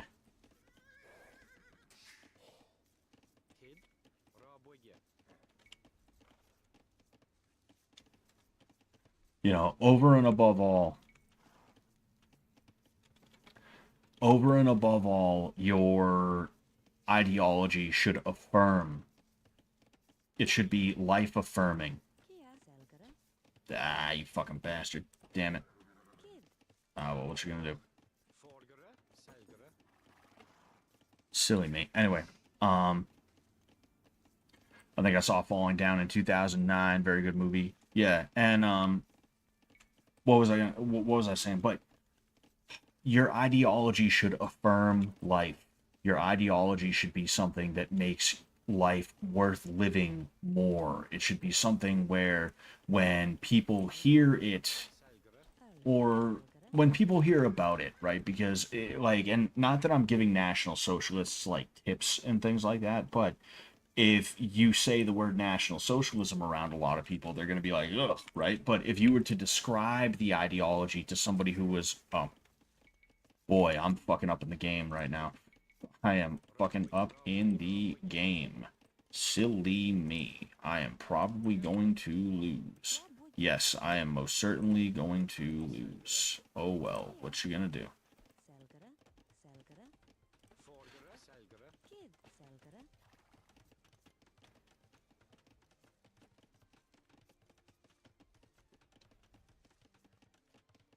Um, sorry, I'm like, I'm more focused on talking than I am winning the game.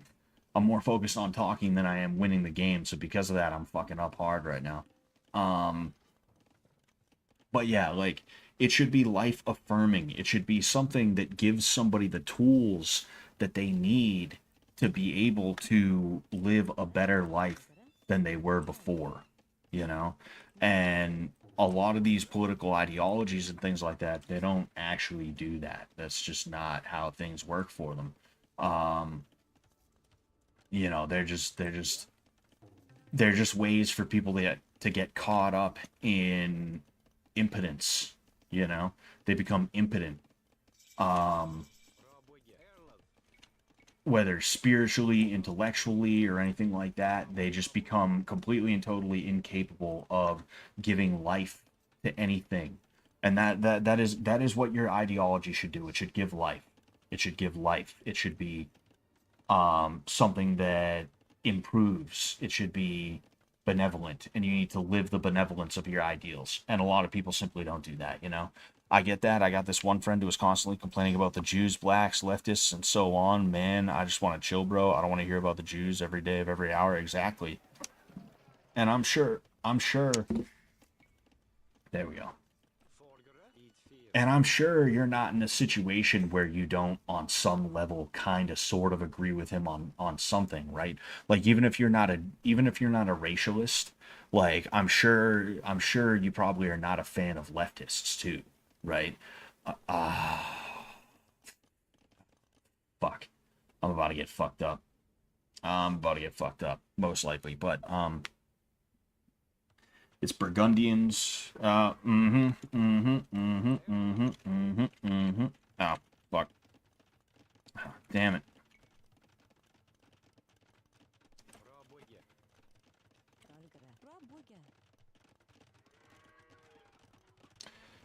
So I'm hoping and praying I will be able to make this work.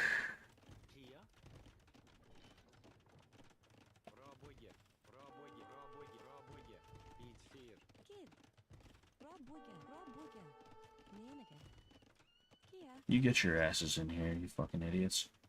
You big fucking dummies. Whoa. Whoa. Who? But, come on, baby. Come on, baby. See, if I can beat him back once I get to castle, I'll be in good shape, you know? But that's the thing, is I need to get to castle, you know? 4. You get your ass over there.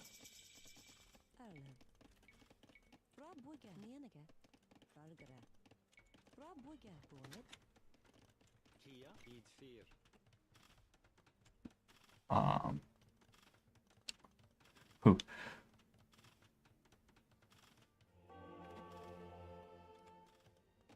Who doesn't like a movie where a dude just says fuck it all and does what everyone's thinking? Yeah.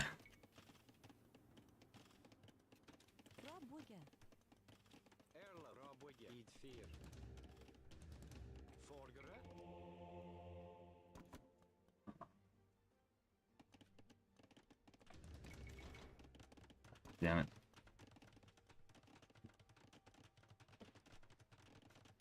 Sorry, like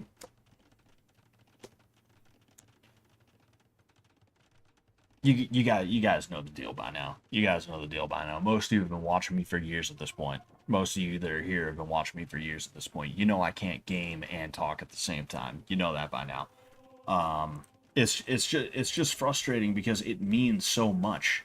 This isn't just like me shooting the shit about whatever and like it's an autistic thing that I'm thinking about and haha, it almost doesn't even matter, right?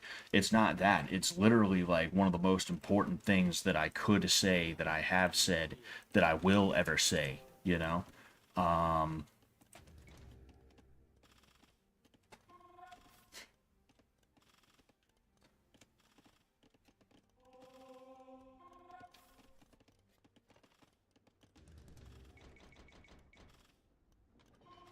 Let me guess. He's gonna build another fucking castle there, right?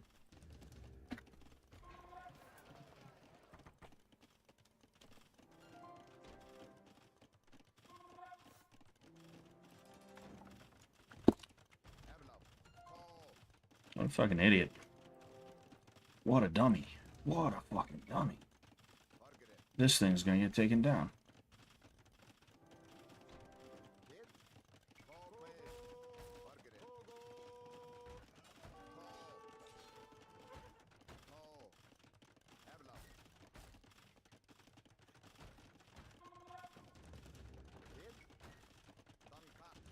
Oh, get your ass over there.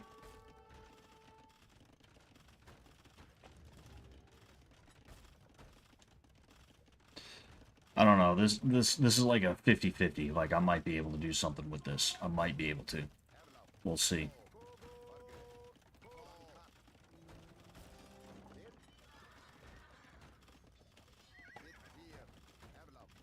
Yep. Oh yeah.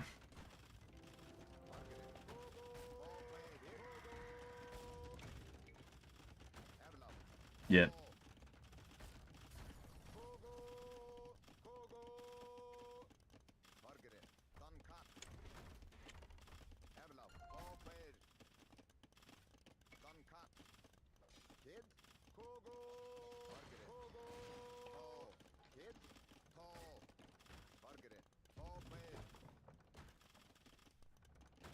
Uh,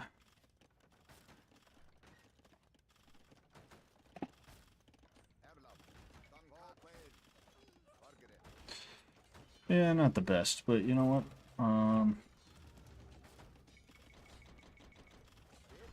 As long as I can destroy that thing, I'm in alright shape, I suppose. And then... See, what I think I'm going to do at this point is I'm going to ignore that thing, because everything he has is here right now. If I can destroy this thing, it's over for him, but I don't even have to, because I can just go straight for there, you know? In addition to that, what I will also do is I will come here. No, no, he is getting cute. He's going to try and get real cute, and he's going to build something over here, isn't he? I guarantee you he thinks he's going to try and box me in, and he is not going to be able to do so. Oh, fucking...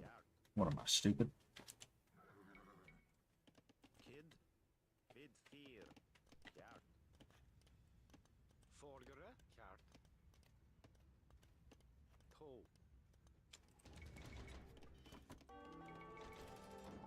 Oh, yeah. I ain't exactly worried about that.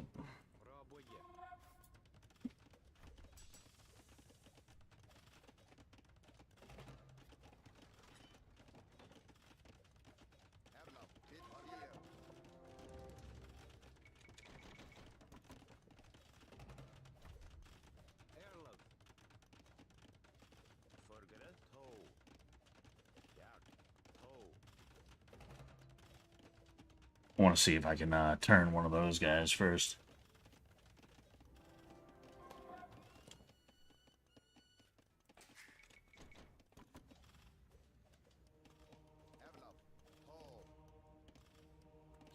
Oh man, I thought I could.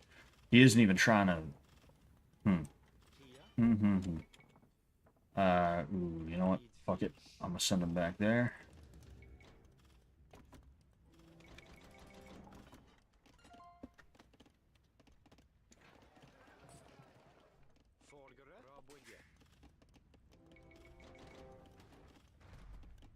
How rude.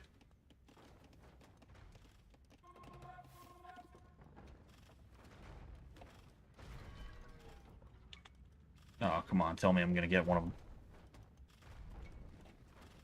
Oh, come on.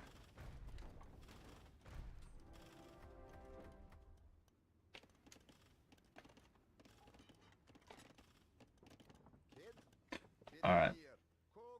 I'm gonna send them right there. Blast them.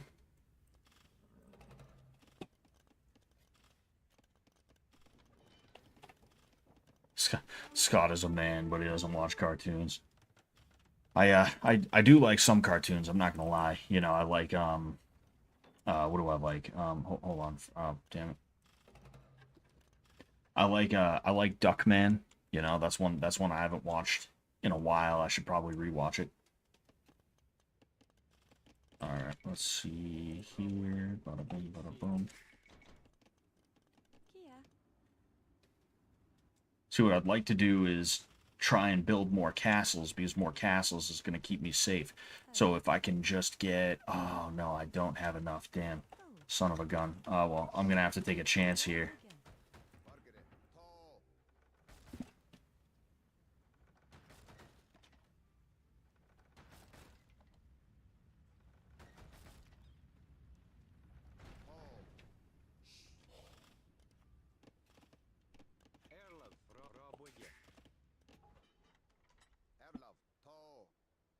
See if I can destroy any and all manufacturing, any and all eco anything, you know, then he's done. It doesn't matter what he thinks he's gonna do.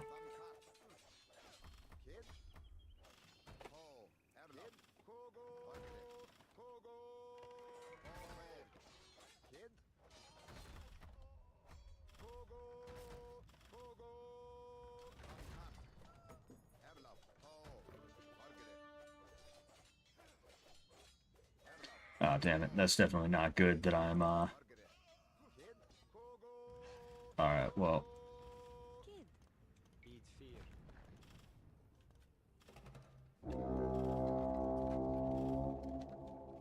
Oh, damn. I forgot I had the fish tank side up.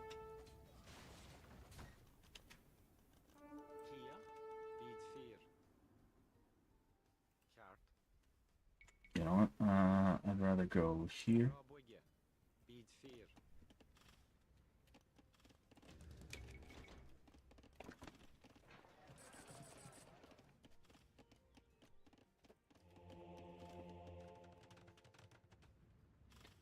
See, he's starting to come back, and that does make me a little bit nervous, but, you know, it's not going to be that bad.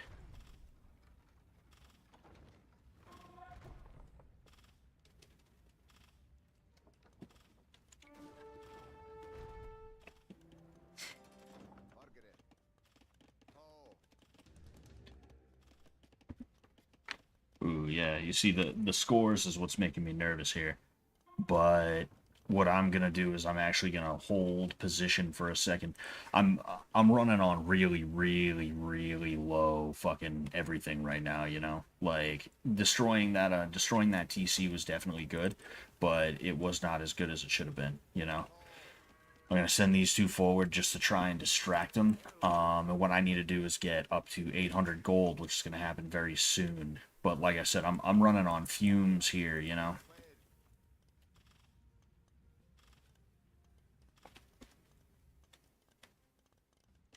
There we go.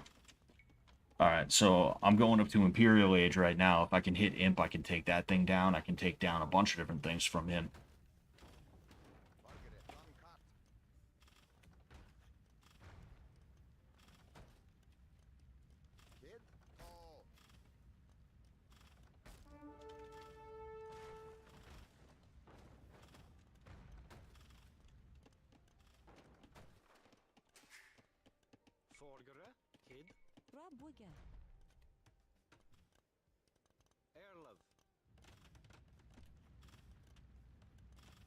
That's that's cute.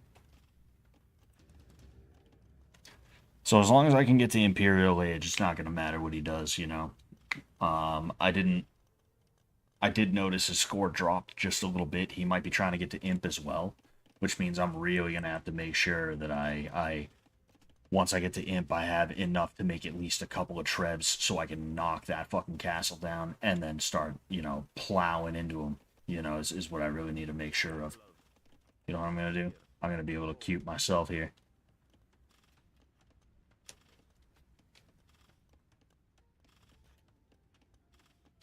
I like when you explain what you're doing. Like now, yeah, that's probably the best thing that I can do because it keeps me focused on what's going on. Oh, no. I thought he'd be able to get him there, but he's not going to be able to. Alright, so what I'm going to do is immediately I'm going to build some trebs so that I can treb this thing down, and there's going to be not really anything that he can do about it, especially when I build this here. That way...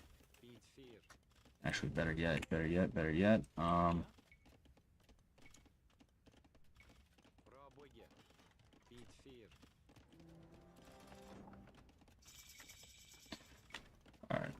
Like I said, as long as I have two trebs, I'll be in alright shape. I'm putting this here because just in case they come here and I try and set them up and they can't, right? It's going to be a bit of a challenge to have them over here and not have them get swamped by whatever it's called, by things and stuff. But, you know, I'm going to have to take that chance. What I'm doing right here is I'm building, I'm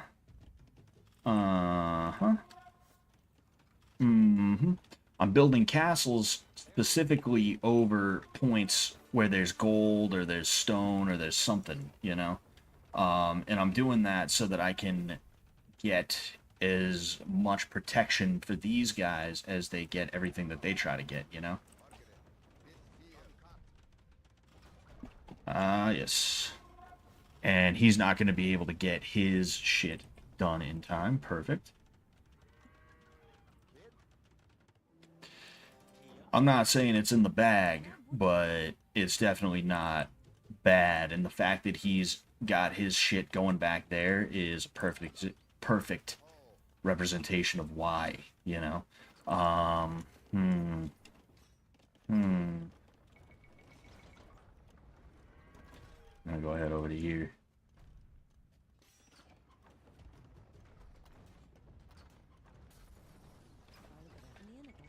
Um,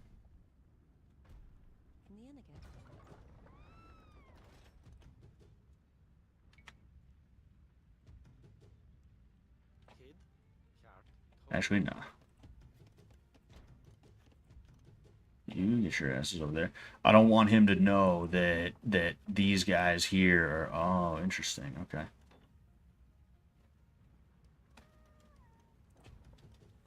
What is taking that guy so long? Fuck, man. Fucking go.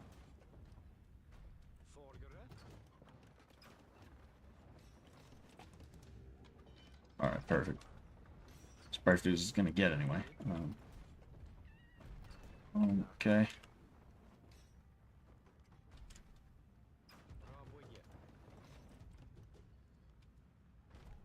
All right.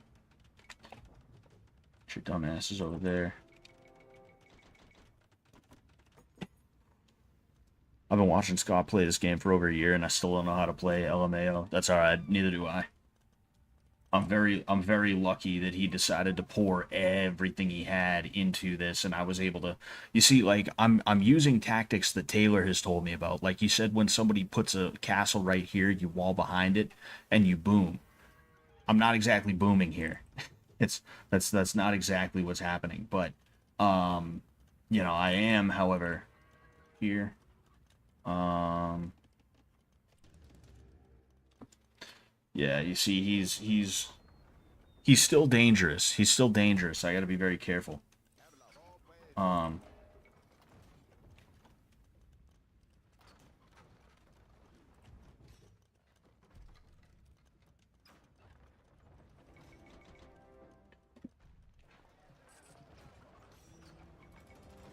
See, what helps is that I was able to get all the relics.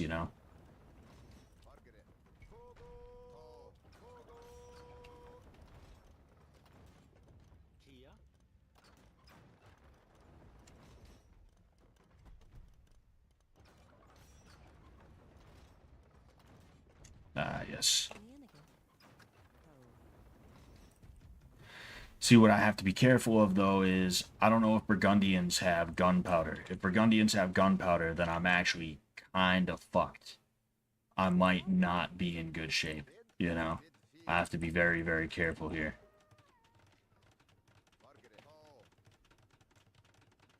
Ah, smart. Oh, he didn't do it quick enough, though. He did not do it quick enough. Oh, damn, he did do it quick enough, just barely. What a fucking...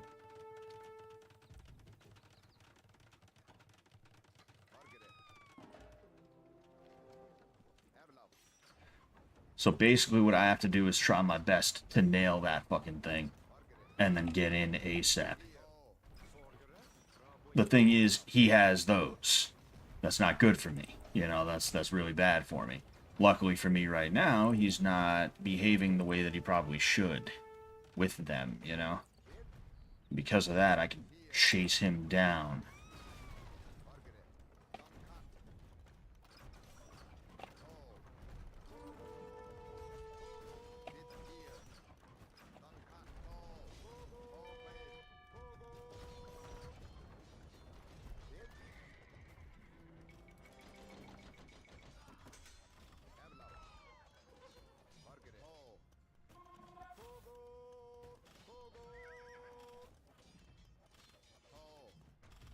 What I need to do is destroy that thing first, actually. That way he can't keep making those.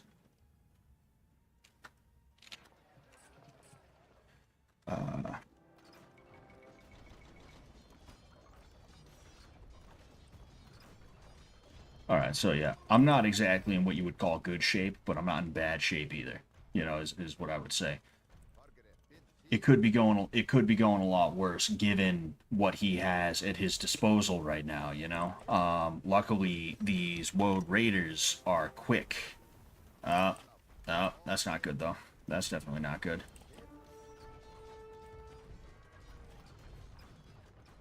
You idiots, get your asses over there, and then you get your asses over there, and then you get your asses over here. Mm-hmm. Not good, not good. You see, he's getting cover. He's getting cover for those things, you know?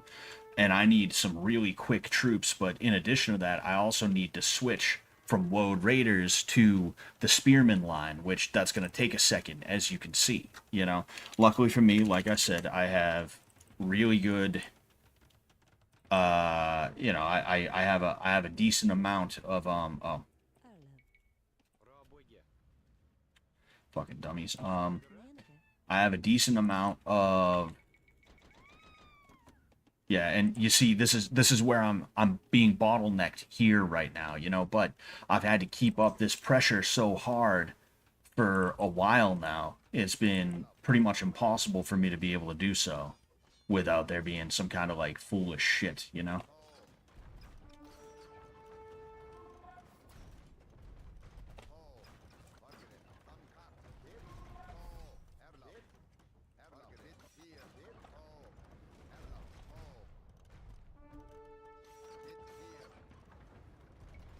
Oh wait, what am I doing? What am I doing? What am I doing? No, no, no. I don't need that. Oh man.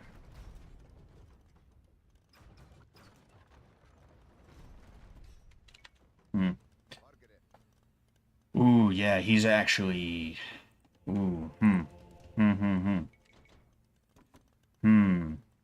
This is not good for me. You see, and the reason why is because he's been working his economy in the background. He retreated and he started booming, and it may be too late for me. It's probably too fucking late for me. I probably can't boom.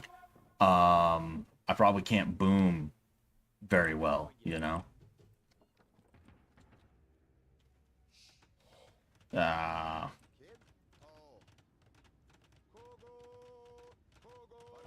I gotta try and stop him from closing that gap.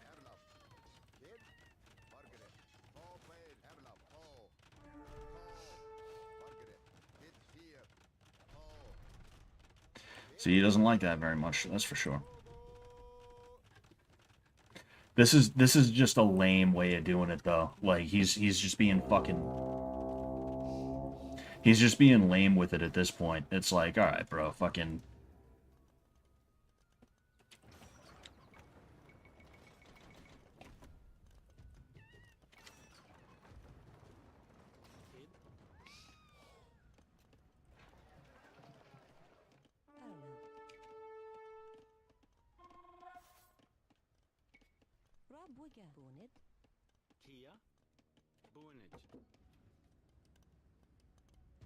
like this is how he's gonna win. He's gonna wall himself in to the point where he can't even get out, and he's just gonna survive off of this.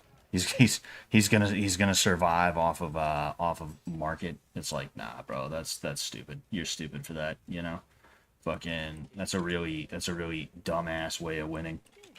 Um.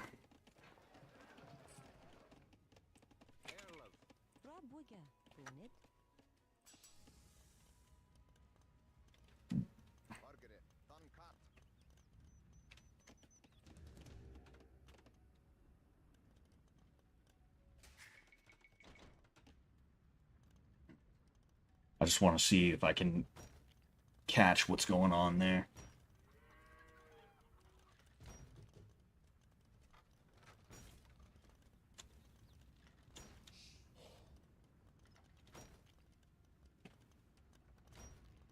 Like he can't even put himself in range to hit my castles. I'm on one, two, three, four, five, what, six castles? One, two, three, four, five, six castles.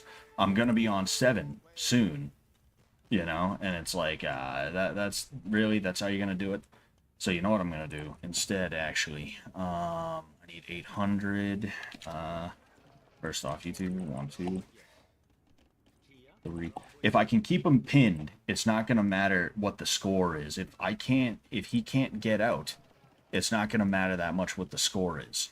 So if I am in a position where I can start playing around, need 800 and 500. I'll have the 500 very soon. Wouldn't surprise me if he sends those guys out here at some point, you know?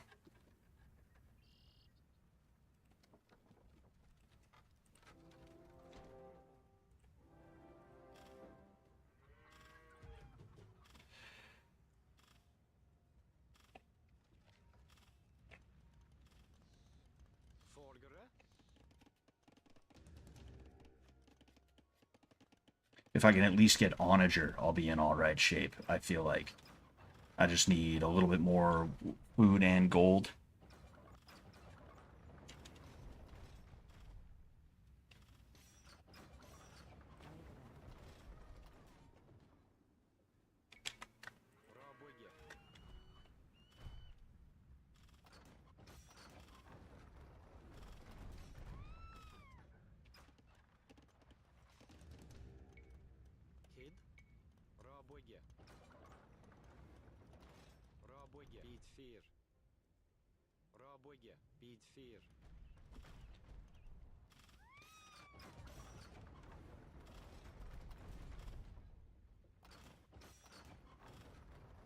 See, he's rebuilding that, which means he probably built one over there, which means he's going to try his best to send some out here, you know? That's not going to be surprising at all. What I'm going to do is I'm going to try and get him to a point where he has to send those bombards forward. I'm going to get him to a point where he has to send those bombards forward. He has no choice to. And then I'm going to hit him with the Onagers. And if I can get Siege Onager, no, I'll probably just go Onager because I think Onagers will be able to take him out just fine. What I also need to do is start preparing here as well. What is... Oh, that's what that was. Silly me. Silly me. Aren't I just a silly guy?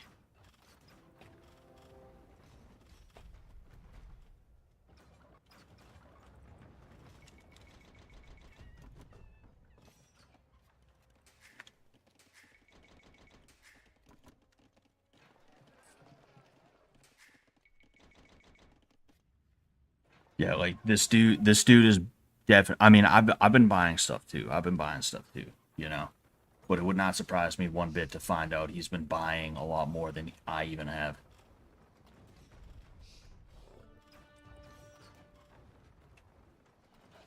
Ah, that's cute. That's real cute.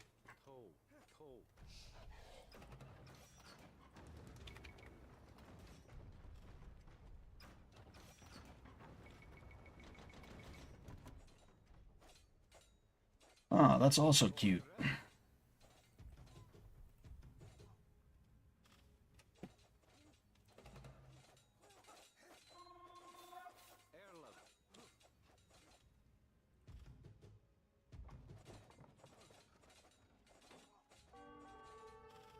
Oh, yep. Here he goes.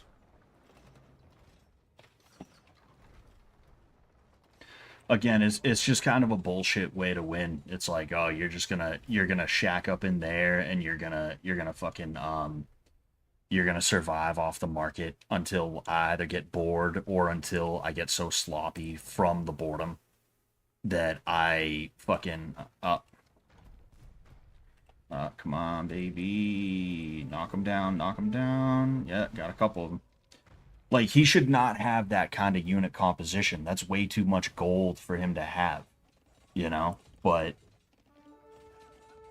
there we go.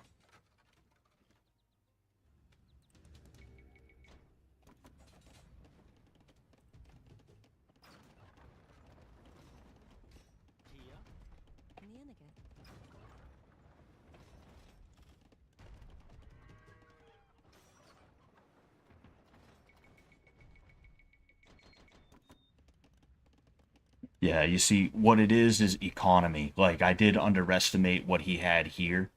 But even then, it's like, what's he trading wood for fucking gold? It's like, all right.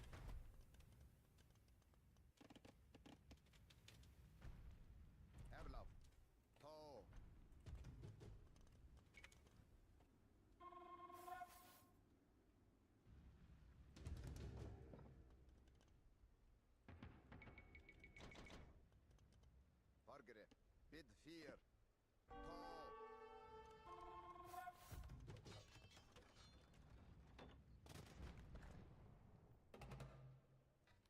Kid Duncat.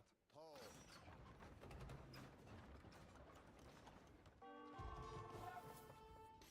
Margaret. Tall. Kid. Emma. Kid fear. What the fuck? Oh, okay, I see what it is. Yeah. Duncat.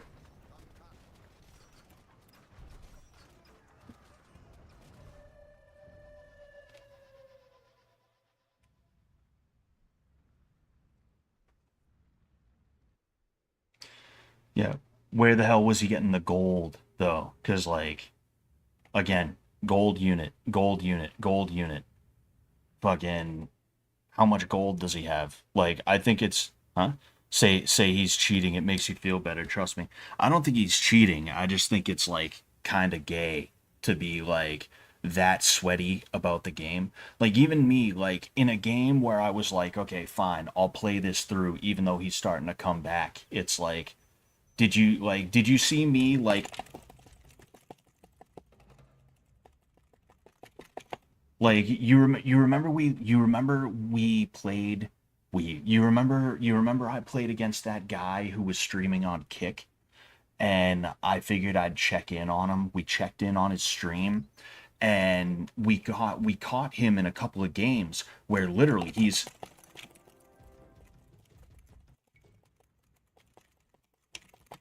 like everything is that quick. Everything is like you hear that in the keyboard, it's like, yo, like that is so that is so fucking stupidly like annoying, you know? So like to be sitting here just chilling trying to have fun with it and then there's some dude who like he can't just accept defeat. So he leans on the market. It's like, oh, that's just annoying, man. That's just fucking that's just dumb. That's just annoying, you know? Um fucking like even what he was doing out here, I found these two things out here.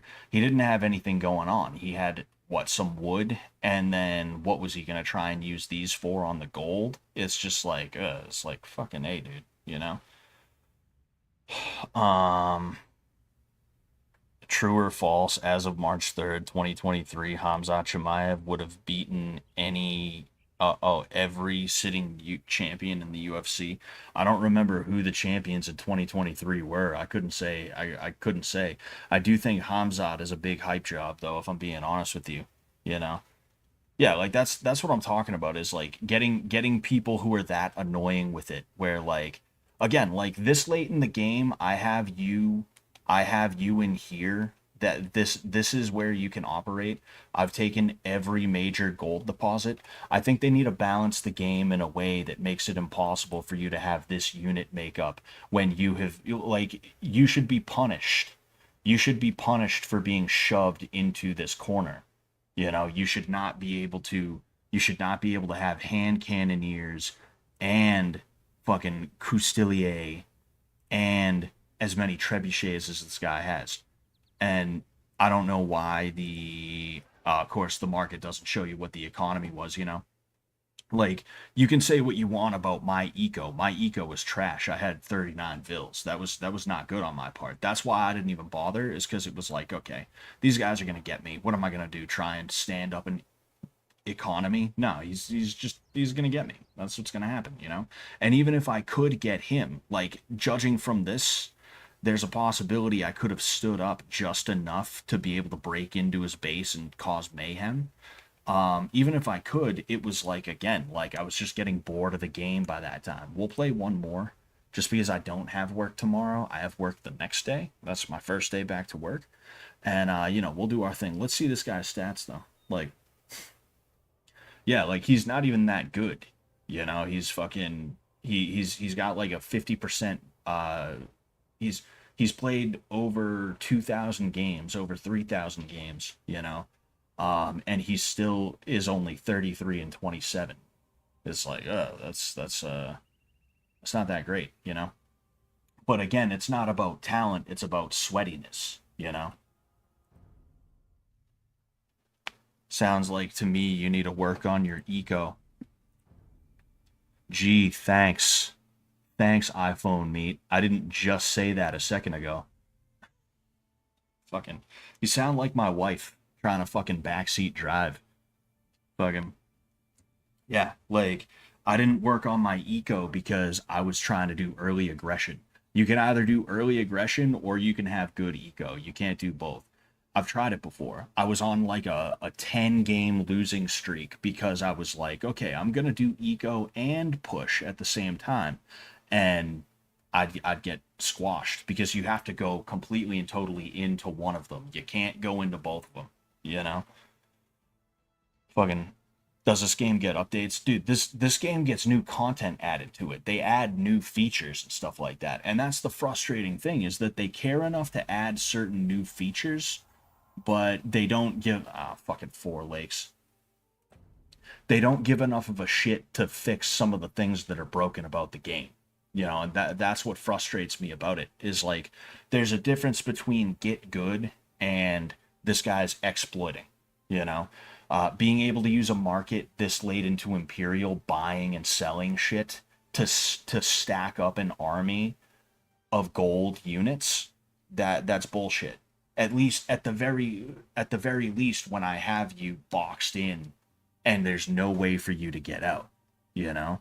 I think that's bullshit. I also think castle drops are bullshit, and I do castle drops now. I only do them because I got tired of it only being a one-way thing. But I still think they should be banned. I think there should be sort of a line of scrimmage, if you will, and you can't castle drop past that line. I think that's something they should put in, you know?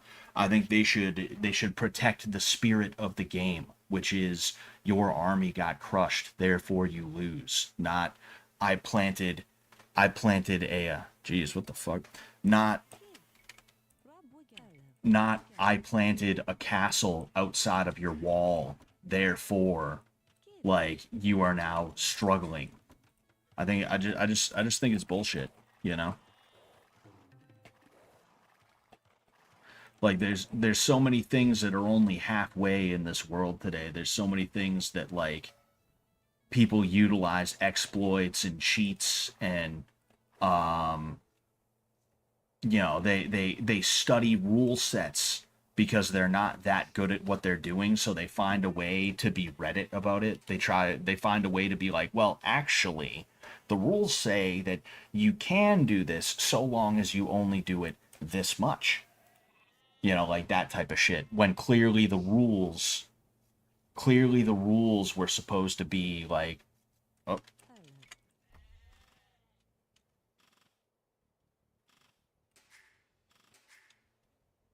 almost got him.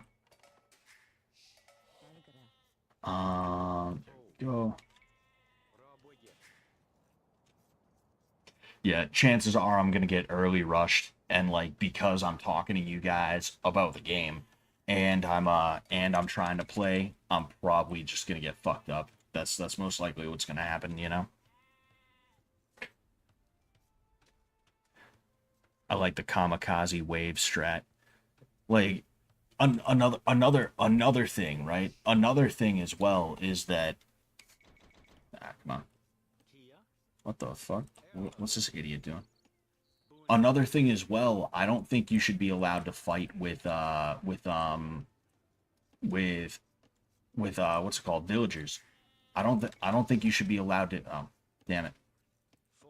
I don't think you should be allowed to use like I don't think villagers should have the ability, no matter how many of them you utilize, to break through a wall. That's literally something that you'll see happen every now and again. I don't know if it's happened on here, um, but I think it's absolute bullshit that you'll have someone on Arena, for instance, where they will let's go here.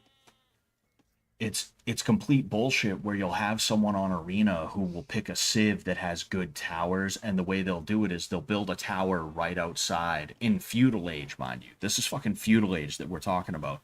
They'll build a tower right outside of your walls. Uh What I was saying is they'll build a tower right outside of your walls, and then they'll fucking oh,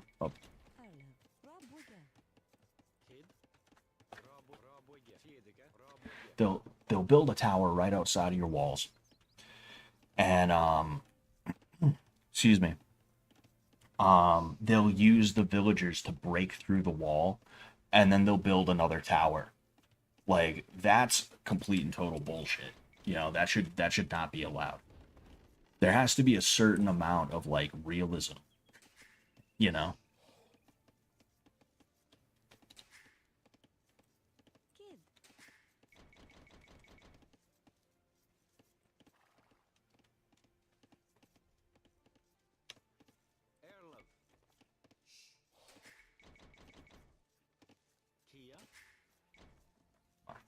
Truth be told, I kind of want to play Morrowind instead. I think if this guy attacks me early, I'm not even going to try and fight. I do kind of want to get out of here at this point. I just want to continue on with my night doing something else. Or if I'm going to play, I don't want to be playing badly because I'm talking to you guys. Trying to talk about some fucking dumbass thing to talk about while I'm like doing this and failing and wondering why I'm not doing well, you know? Um, Not saying it's your guys' fault, it's my fault for being like, yeah, let's sit here and talk about stuff. Like, you see this? It's like, oof, it's ugly. I don't like these types of games for that exact reason. Exactly. Like, sweatiness should be banned. You shouldn't be allowed to be sweaty on the level that a lot of these guys are, you know? And it's crazy because, like, you guys see how good I've gotten, and I'm not sweaty about it. It just is what it is. Like, you see how I'm kind of leisurely? I'm, like, taking my time and shit like that. And, like, I see these dudes who, again, they're like that with it. They're going a mile a minute. Oh, oh well.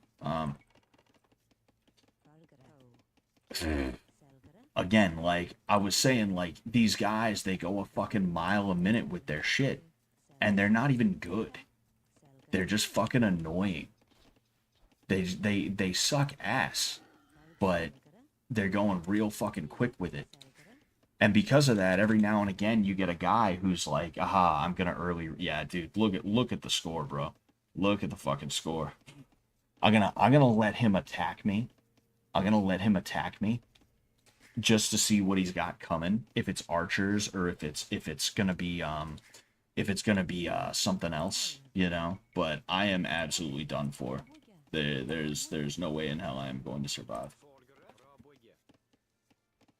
Um, Lock in. There ain't no locking in right now, you know. I mean, I don't know. Maybe there is. Maybe there is. We'll see. But you know, as of right now, I wouldn't say there's a ton of locking in to do. I think it's just waiting. Oh, I think it's just waiting. You know.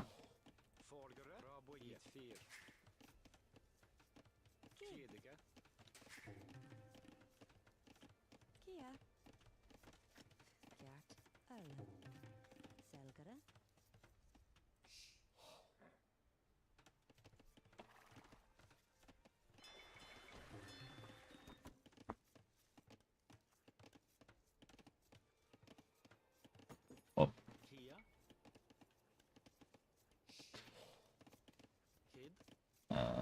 yeah. Fuck it. I'll send those guys back there because they're just gonna be chilling in the meantime.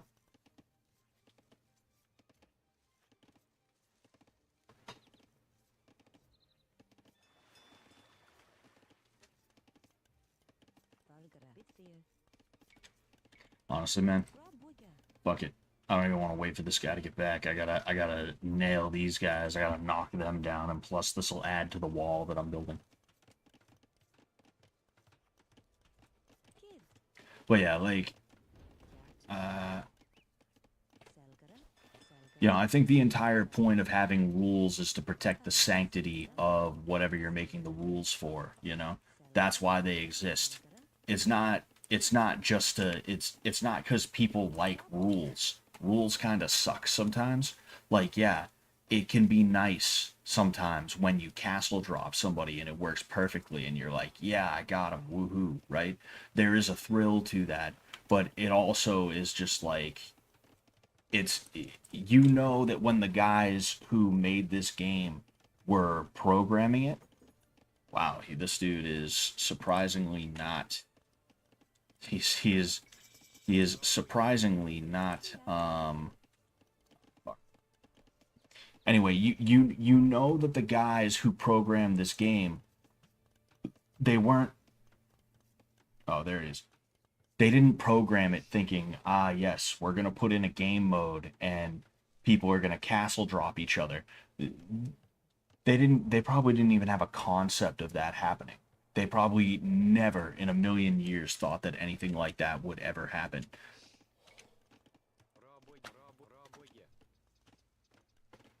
Oh man.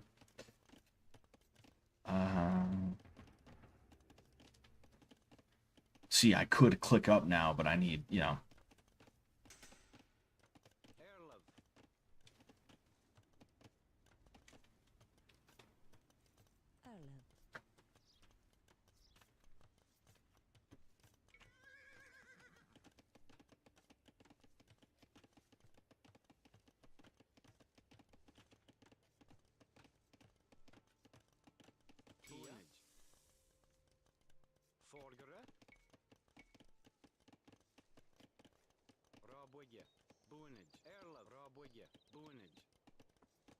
If I am able to beat this guy, it's like, holy fuck, what was he doing? You know?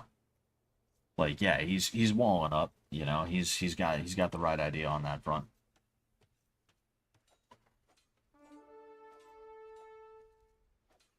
Oh, come on, let's see if I can do it. Oh, oh, come on, baby. Ah, son of a bitch.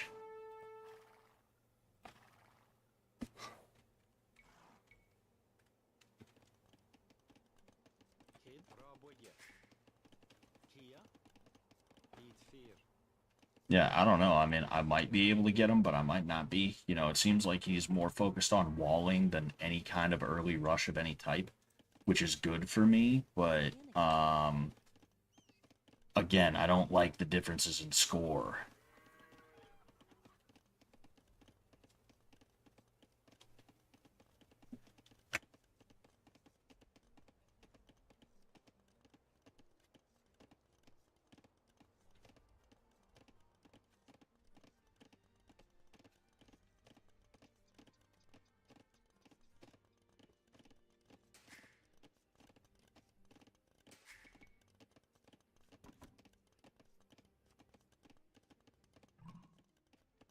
Yep.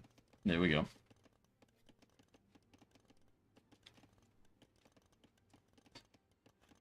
Yeah, and I believe he's playing as Ethiopians or Somal.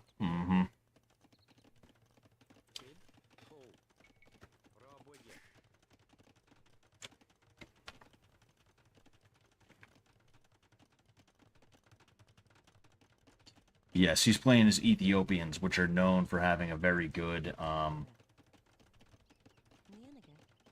they're known for having a very good unique unit, like a really strong one. So there's no way in hell I'm gonna be able to win this now that he's got that thing down.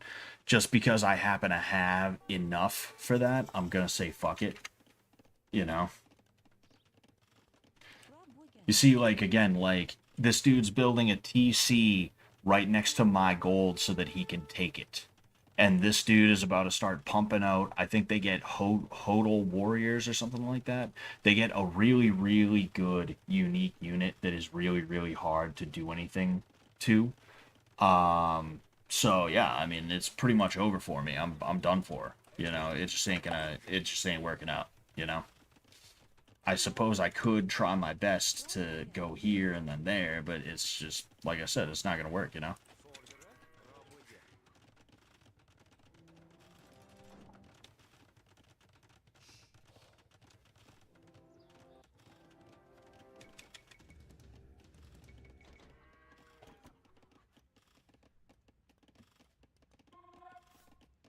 Lego Fortnite. There's a Lego Fortnite.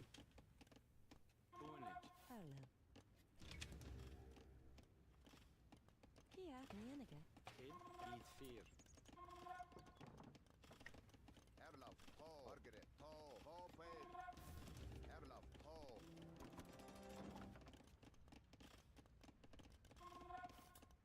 Margaret, I played the Settlers for 10 minutes last night and rage quit. What's the Settlers? The Settlers, whatever it's called.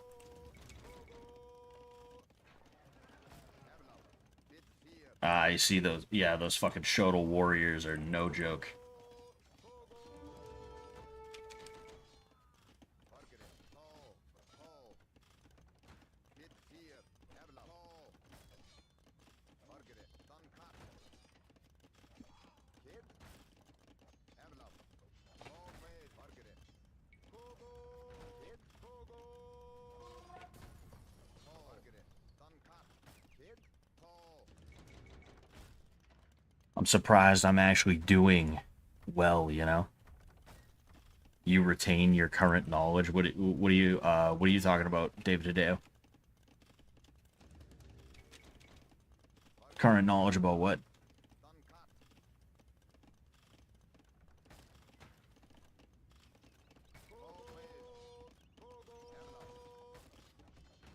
Bid fear, to. Kid, Paid. This is working surprisingly well. Surprisingly well. Very surprisingly well. Margaret, This should not be working as well as it is. I can't believe I just did that. I can't believe I was actually able to save that thing. That is insane. Margaret.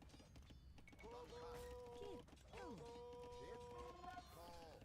Erlaf. Paid. Holy shit. Alright. Kid. Okay, well, I guess we'll see how far we can take this.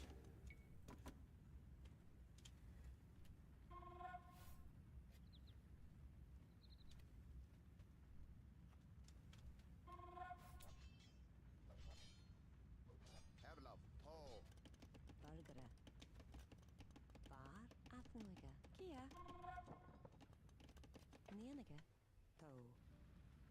Kid. Erlaf. To. Margaret. Bargara. Bar, Athenwiga.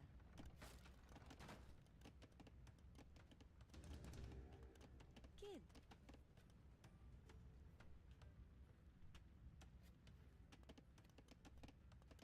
Nienige. Nienige. Arlo. Bar, Athenwiga.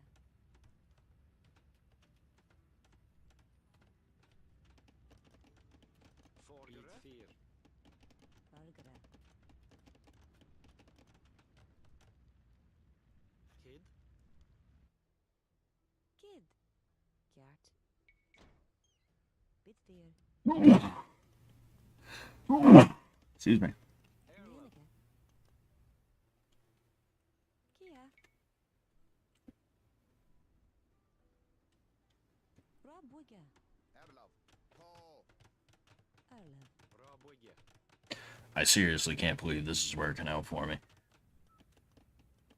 Nienige. Nienige. Like I still don't anticipate this is actually going to yield results in a real way. But it's just like, holy fuck, man. What is happening there? Nienige.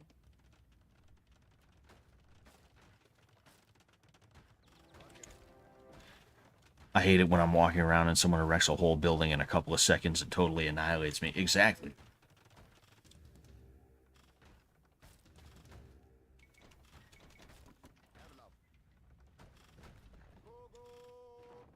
Oh, Duncat. Margaret. Kid. Paid. Bid fear. Erlaf. To. Kid. To. Duncat. Margaret. To. what is going on here? Why are these guys Paid. absolutely fucking stupid pathing, dude? That was the dumbest shit I have ever seen.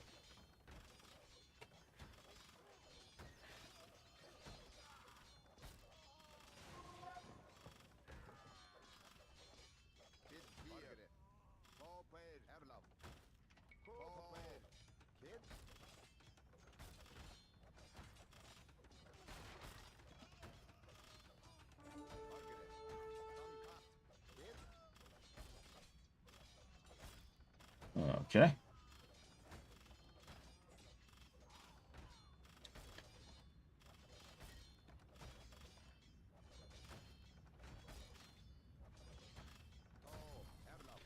Well, okay.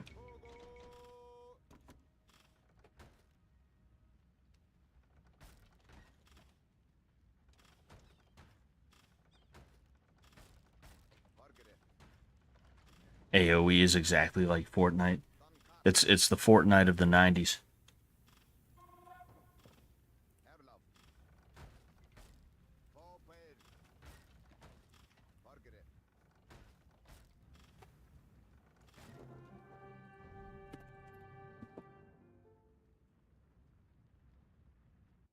Ah, that was smart.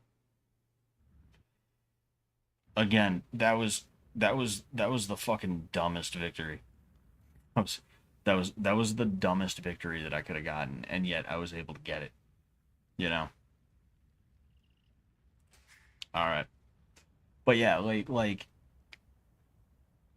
yeah, it is what it is. Like hold on. Like there's some topics that no matter how you talk about them, no matter when you talk about them, somebody's just gonna assume you're being a sore loser. And it's not unfair to think that. Like, I'm sure there's people that think I'm a sore loser or something like that, and I can understand why, right? If I was watching somebody lose, I'd probably think the same thing. But I do think it's important to be able to talk about things that when somebody doesn't know better or when they don't want to give you the charity that you deserve, they assume the worst about it, right? And I was thinking about this with porn. I was thinking about this with a bunch of different things, right? If you talk about the truth about porn, like one of the things that I talk about with porn is that it is all a cuck trap, specifically a racial humiliation cuck trap, but it has also morphed into a tranny trap, essentially, tranny cuck trap shit. That's what porn is, right? You have to be very careful. You shouldn't do porn in the first place, but it is what it is. Like, some people, they use it every now and again, and you have to be extremely, extremely careful with it if you are going to use it, because the way they set things up is purposefully to have the search results that you asked for, and then sprinkled in is going to be like cuck porn shit, where it's like you search white male, Asian female, and there's going to be some kind of like white woman, black male shit in there. And it's gonna be disrespectful shit too. It's gonna be fucking giant dick black guy destroys white wife, husband watches. He can't help but fucking cry because he's a beta cuck bitch like all white people are. Like that's the type of shit that's sprinkled in there specifically to try and get you hooked on it. Because what happens is you sit there and you watch your regular porn and you see that, and your heart jumps a little bit. Kind of like when you're watching a horror movie, right? Where it's like, oh man, oh, that jump scare got me. You get kind of a jump scare. And the thing is, when you're horny, sometimes that excitement, sometimes that jump scare can be a little bit exciting in a different way, right? And that's what they're hoping. When you talk about that kind of stuff, I know I went kind of deep into the topic. I just wanted to get you to understand what I was talking about with the whole porn thing, right? Not just be like, yeah, porn's one of those things. When you talk about that stuff, somebody who's being uncharitable will assume that you're either being a sore loser in the case of like a video game, or you are like predisposed to being like a cuck or something like that, and that's why you see it. Or like dick size with guys, like talking about how dick size is something that women will shame and stuff like that. When you start talking about that, that's one of the best examples, because like it doesn't matter what about you is going on down there. Women are gonna be, and dudes too, are gonna be like, oh, why do you care so much? You got a tiny dick. They're gonna talk like that. You have to be able to talk about stuff like that and not care about what some idiot thinks about what you're saying and how you're saying it and stuff like that, because there's important conversations to be had there. In the case of AoE, not as important, but it's important to me because I like the game. I care about the game. I mean, I've put look at this. Fucking over 1,000 games, well over 1,000 games into this. You know, I love this game, dude. I'm so glad I met Taylor and he turned me back on to AoE AoE 2 because man, I love the fuck out of this game, dude. Even when it makes me angry, I'm only angry about it because I love the game, you know? In the case of porn, it's like, well, you got to be aware of the spiritual warfare there. You have to be aware of things that are being done to try and hook you onto lifestyles and activities that are not good for you. And then in terms of like, you know, talking about dick size, for instance, I think it's important to let men know, hey, like, there's more to life than what's going on down there, you know. Regardless of what size it is, you should not allow that to be something that takes up space in your mind. You should, you know, you want to be aware of yourself, fine, I guess, fucking measure the thing, whatever. But like, don't let it get to you regardless, you know. Because it's those important things, it's those hard conversations, it's those hard topics to entertain, it's those things that matter the most in many of these cases. In most cases, it's those things that matter the most because it's things that have real effects. It has real effects on people. And then in addition to that, it's stuff that nobody wants to talk about, you know? And talking about porn specifically, I was thinking about it earlier and I came to this revelation. That's why they utilize porn specifically, is because it's such a base urge and it's a lot easier to manipulate somebody when they're horny. But then in addition to that, nobody wants to talk about that kind of thing. If you look at sports, right, they don't push that narrative like, oh, white people are weak, black people are strong. They don't push that narrative in sports, even though it would be the easiest thing to do because there's so many black dudes in the NFL and the NBA and stuff like that. It would be a lot easier for them to push it than even porn in a certain sense. But they know that it's a little bit too mainstream, that if they made it about that, a lot of people would be weirded out. And then in addition to that, it's not so weird as to where people couldn't talk about it. If that started happening, people would be like, hey, you notice how the NFL is making fucking like Black Panther tier fucking shit, talking about how Whitey is not good at football? Isn't that a little weird? Hey, did you see the NBA? Did you see the NBA's Did you see the NBA's YouTube channel? They put out a video titled Top 10 Best Black Guy Dunking on a White Guy Videos, clips or highlights. Did you notice they put that out there? That's a little weird. It almost feels like they're trying to push something onto me here. I think I should probably stop watching basketball. I'm not, you know, I don't think I want to give them my time, money, or attention anymore. Like, that wouldn't happen with porn, because if some dude was to get caught up like that, if he was like, you know what, I want to watch two white people have sex because I'm horny, and then like he happened one day to like click on that kind of video, you know, the racial humiliation video shit, if he did happen to one day click on that just out of pure curiosity, and like, again, like he felt his heart start pumping a little bit quicker, so he was like, okay, I'll try it, you know. Like, if that was the situation that occurred, what's he gonna do, tell somebody about it? Like, no, that's something people keep hidden for the most part, you know. People aren't talking about that kind of thing, so it's like a secret cuck, a secret dude who has been demoralized, and he is under attack spiritually, and he is wounded, and he is not living a life that he should be living, and you have no clue about it, you know. Like, it's really fucking weird. It's really fucked up, you know. um damn, Scott, you loser, you need to focus on eco. Yeah, like not to, I'm sure they left after this. I'm sure they left after this, right? But it was what's it called? It was somebody who's not constantly in here, so I apologize if you are still here for forgetting your name. I'm gonna scroll up so I can iPhone Meat, right? iPhone Meat, if you're still here, I didn't mean to be a sarcastic asshole earlier. It's just that like the backseat gaming was like it kind of ticked me off a little bit, specifically because I know that I need to work on my eco. But what I'm talking about goes beyond my eco and what's going on with that, right? Um, and it's frustrating to have a point that somebody else is sweeping under the rug, and instead of being like, oh, I don't get it or I don't agree or whatever, they're just like, oh, it sounds like you need to work on your eco. Sounds like you're into cuck porn. It's like oh, homophobic. You must want to fuck men. You're just too afraid. The most homophobic people are usually gay.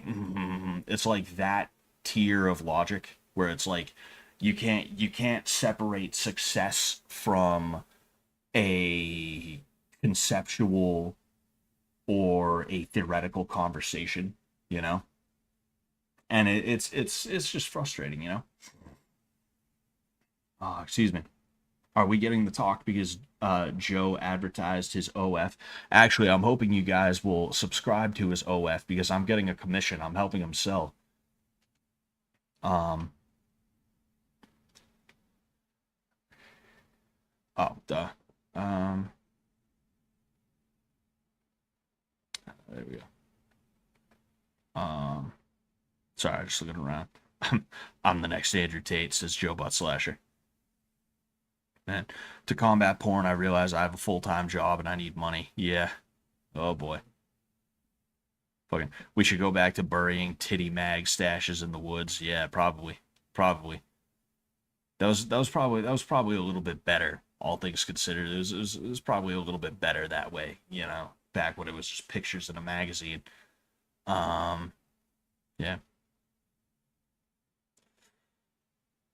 Oh, excuse me, but I got 10 minutes till the 3 hour mark. I'll say fuck it. I'll stream for another 10 minutes, Oh, excuse me. Man. I feel a little bad whenever I'm a little rude to somebody. Like I was a little rude to iPhone Meat earlier, and I feel a little bit bad. But also that those feelings end at a certain point, and that point tends to go when it's like somebody is being snarky or rude, or like they're just like they're being parasocial, you know. Um,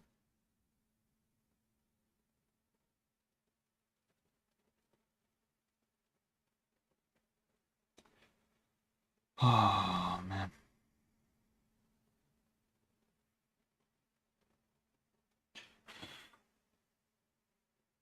Anyway, Scott praising only Chad, of course, of course. Man, I'm trying to think of something to fill the 10 minutes. I'm trying to fill the 10 minutes here, Um, man, yeah. I mean,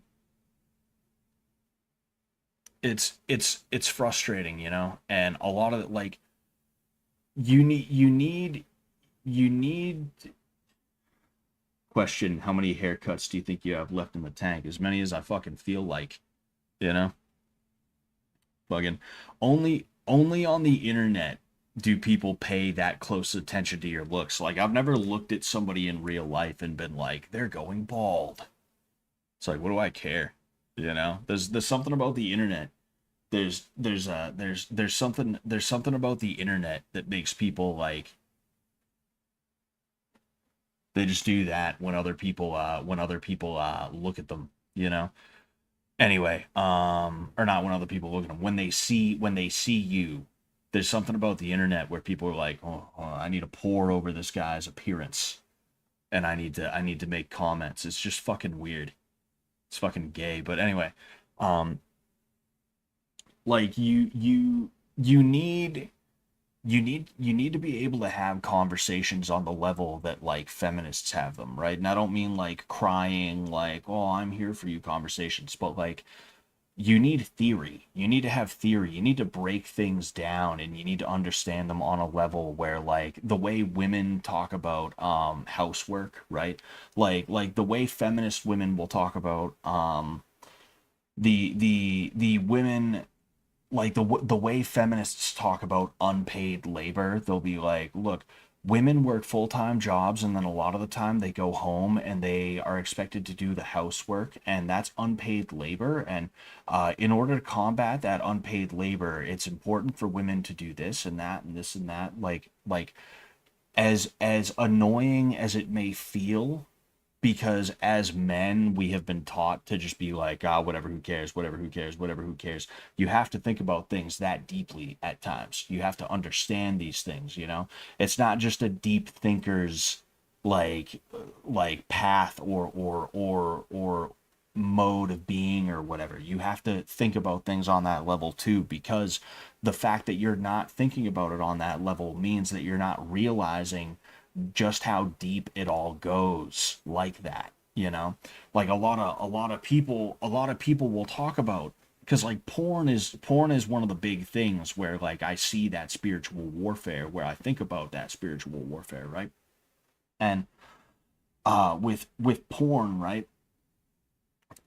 With porn, you see Matwa poking fun a little bit, yes, but no malice. You see, you don't think there's malice there, but like, you got to understand, there's things that you say that it doesn't matter if you mean it or don't mean it in a bad way. It's just bad. It's like there's certain jokes that you just shouldn't make. There's certain things that you shouldn't say. You know, like, thank you everybody for being here. I appreciate it. But like, we're not all pals here. You're hanging out with me for now, and I appreciate you being here. But like, literally, there's people from 6 months ago that I remember. Cavalog. Anyone remember the last time Cavalog was here? He used to be in every single one of my fucking things, and now he's gone. And I don't think he's thinking about me all the time. I don't think he's like, oh man, I wonder how Scott's doing, right? Like, I appreciate you guys being here. Thank you for sharing a moment in time with me, and thank you for like hanging out and having conversations and shooting the shit with me. Like, I really really do appreciate it, you know.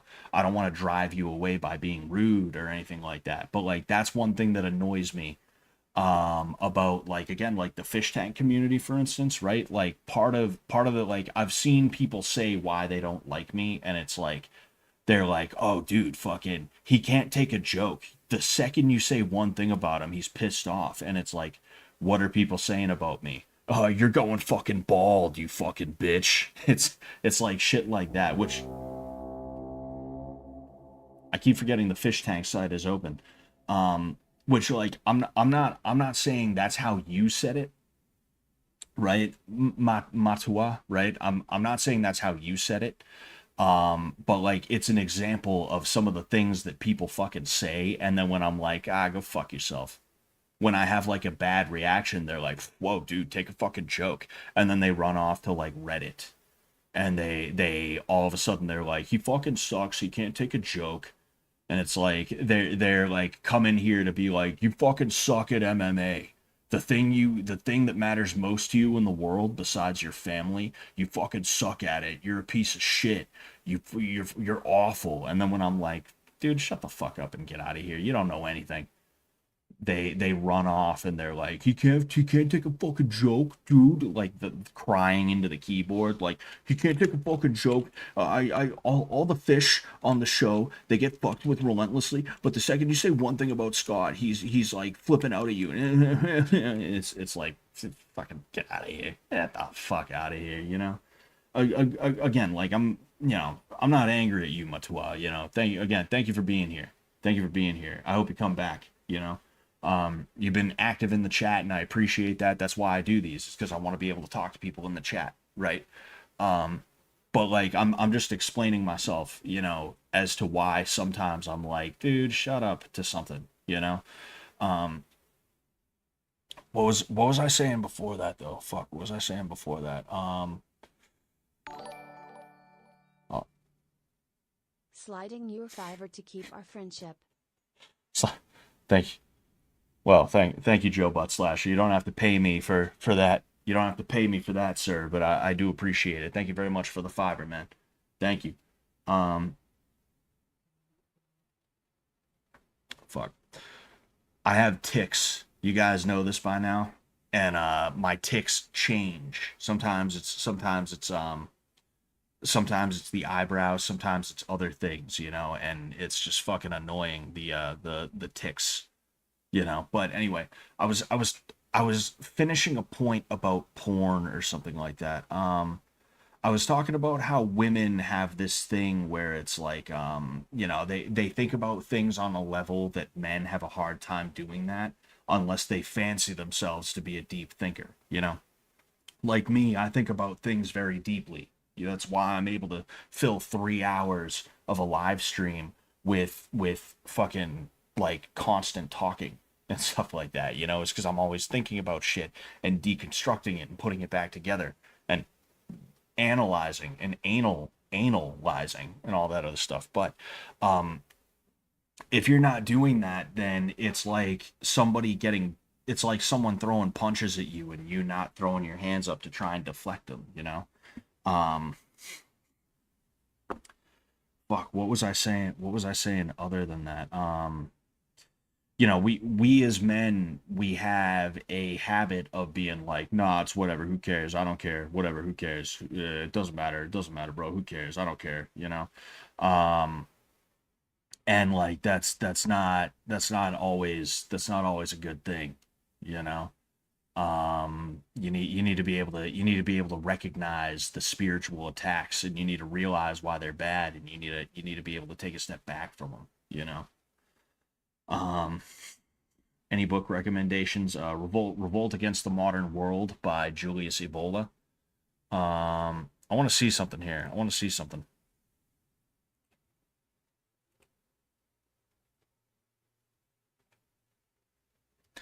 I'm literally listening to this right now. You don't have to apologize, Matua. That's all good.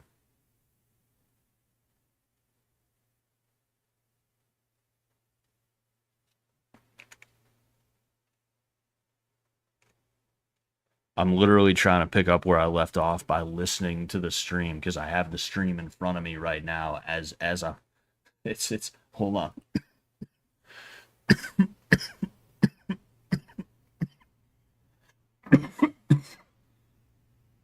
Excuse me.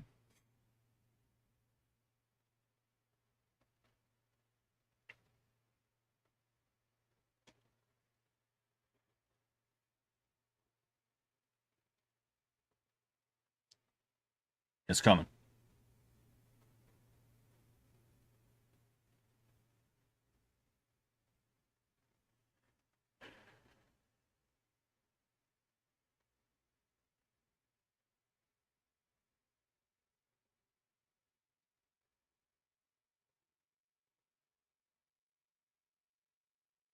And yeah, Julius Evola, yeah.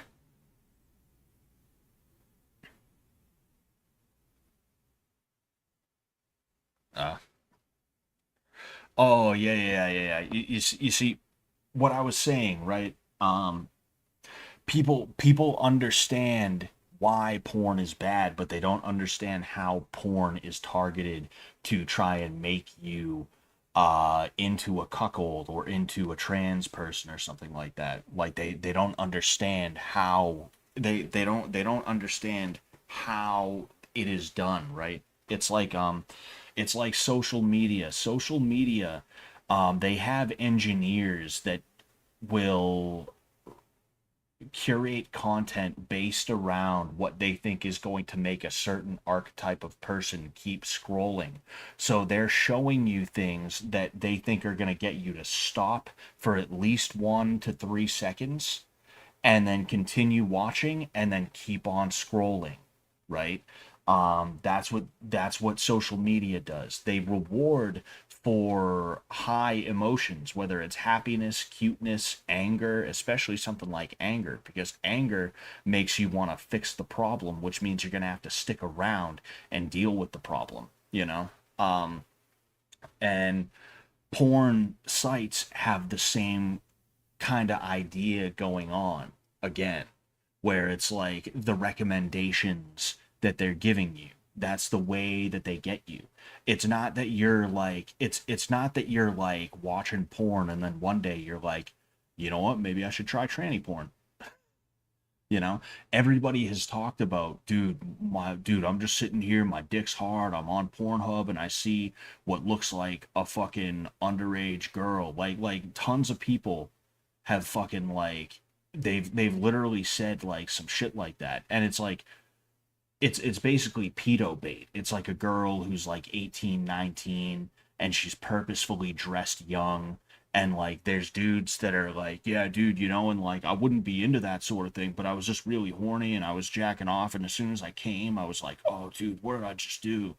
Oh man, what the hell's wrong with me? Oh man, like a lot of dudes will be in that situation where they know like, hey, like this is not good, but I'm doing it anyway because I'm horny and I'm excited and I get that weird butterfly feeling in my stomach that makes the fucking the nut even better, you know. And because of this, like they're preying on that. They're preying on that sort of thing, hoping that if they put some cuck porn or some other shit in front of you, that you will have that effect. That effect will occur, you know?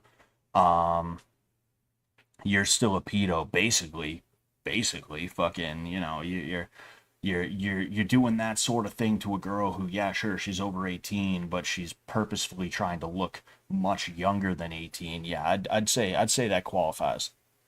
I'd definitely say that qualifies, you know.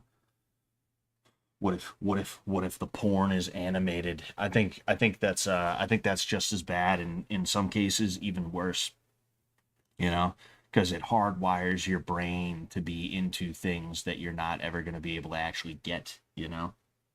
um Excuse me. um deep deep anal thoughts with Scott, says Joe Butt Slasher, man. But yeah, I think it's about time I get out of here. Thank you guys very much for being here. I appreciate the hell out of you. Um, I will be streaming potentially Friday. I mean, most likely Friday night. Most likely Friday night. Some things might get in the way of that, but we're gonna figure it out. I again, I appreciate you guys being here. I know, I got a little snippy at certain points, but you know, I am happy that you're here. You know, oh, they if they say some bullshit like this girl is 18 plus, no, it's a kid, and you're and you're fucked in the head. Pretty much, Joe Butt Slasher. But on that note, I'm gonna get out of here. Thank you guys so much again. Again, I keep forgetting the Fish Tank Live site is on. Here it is. But yeah, I will catch you guys later. Peace out.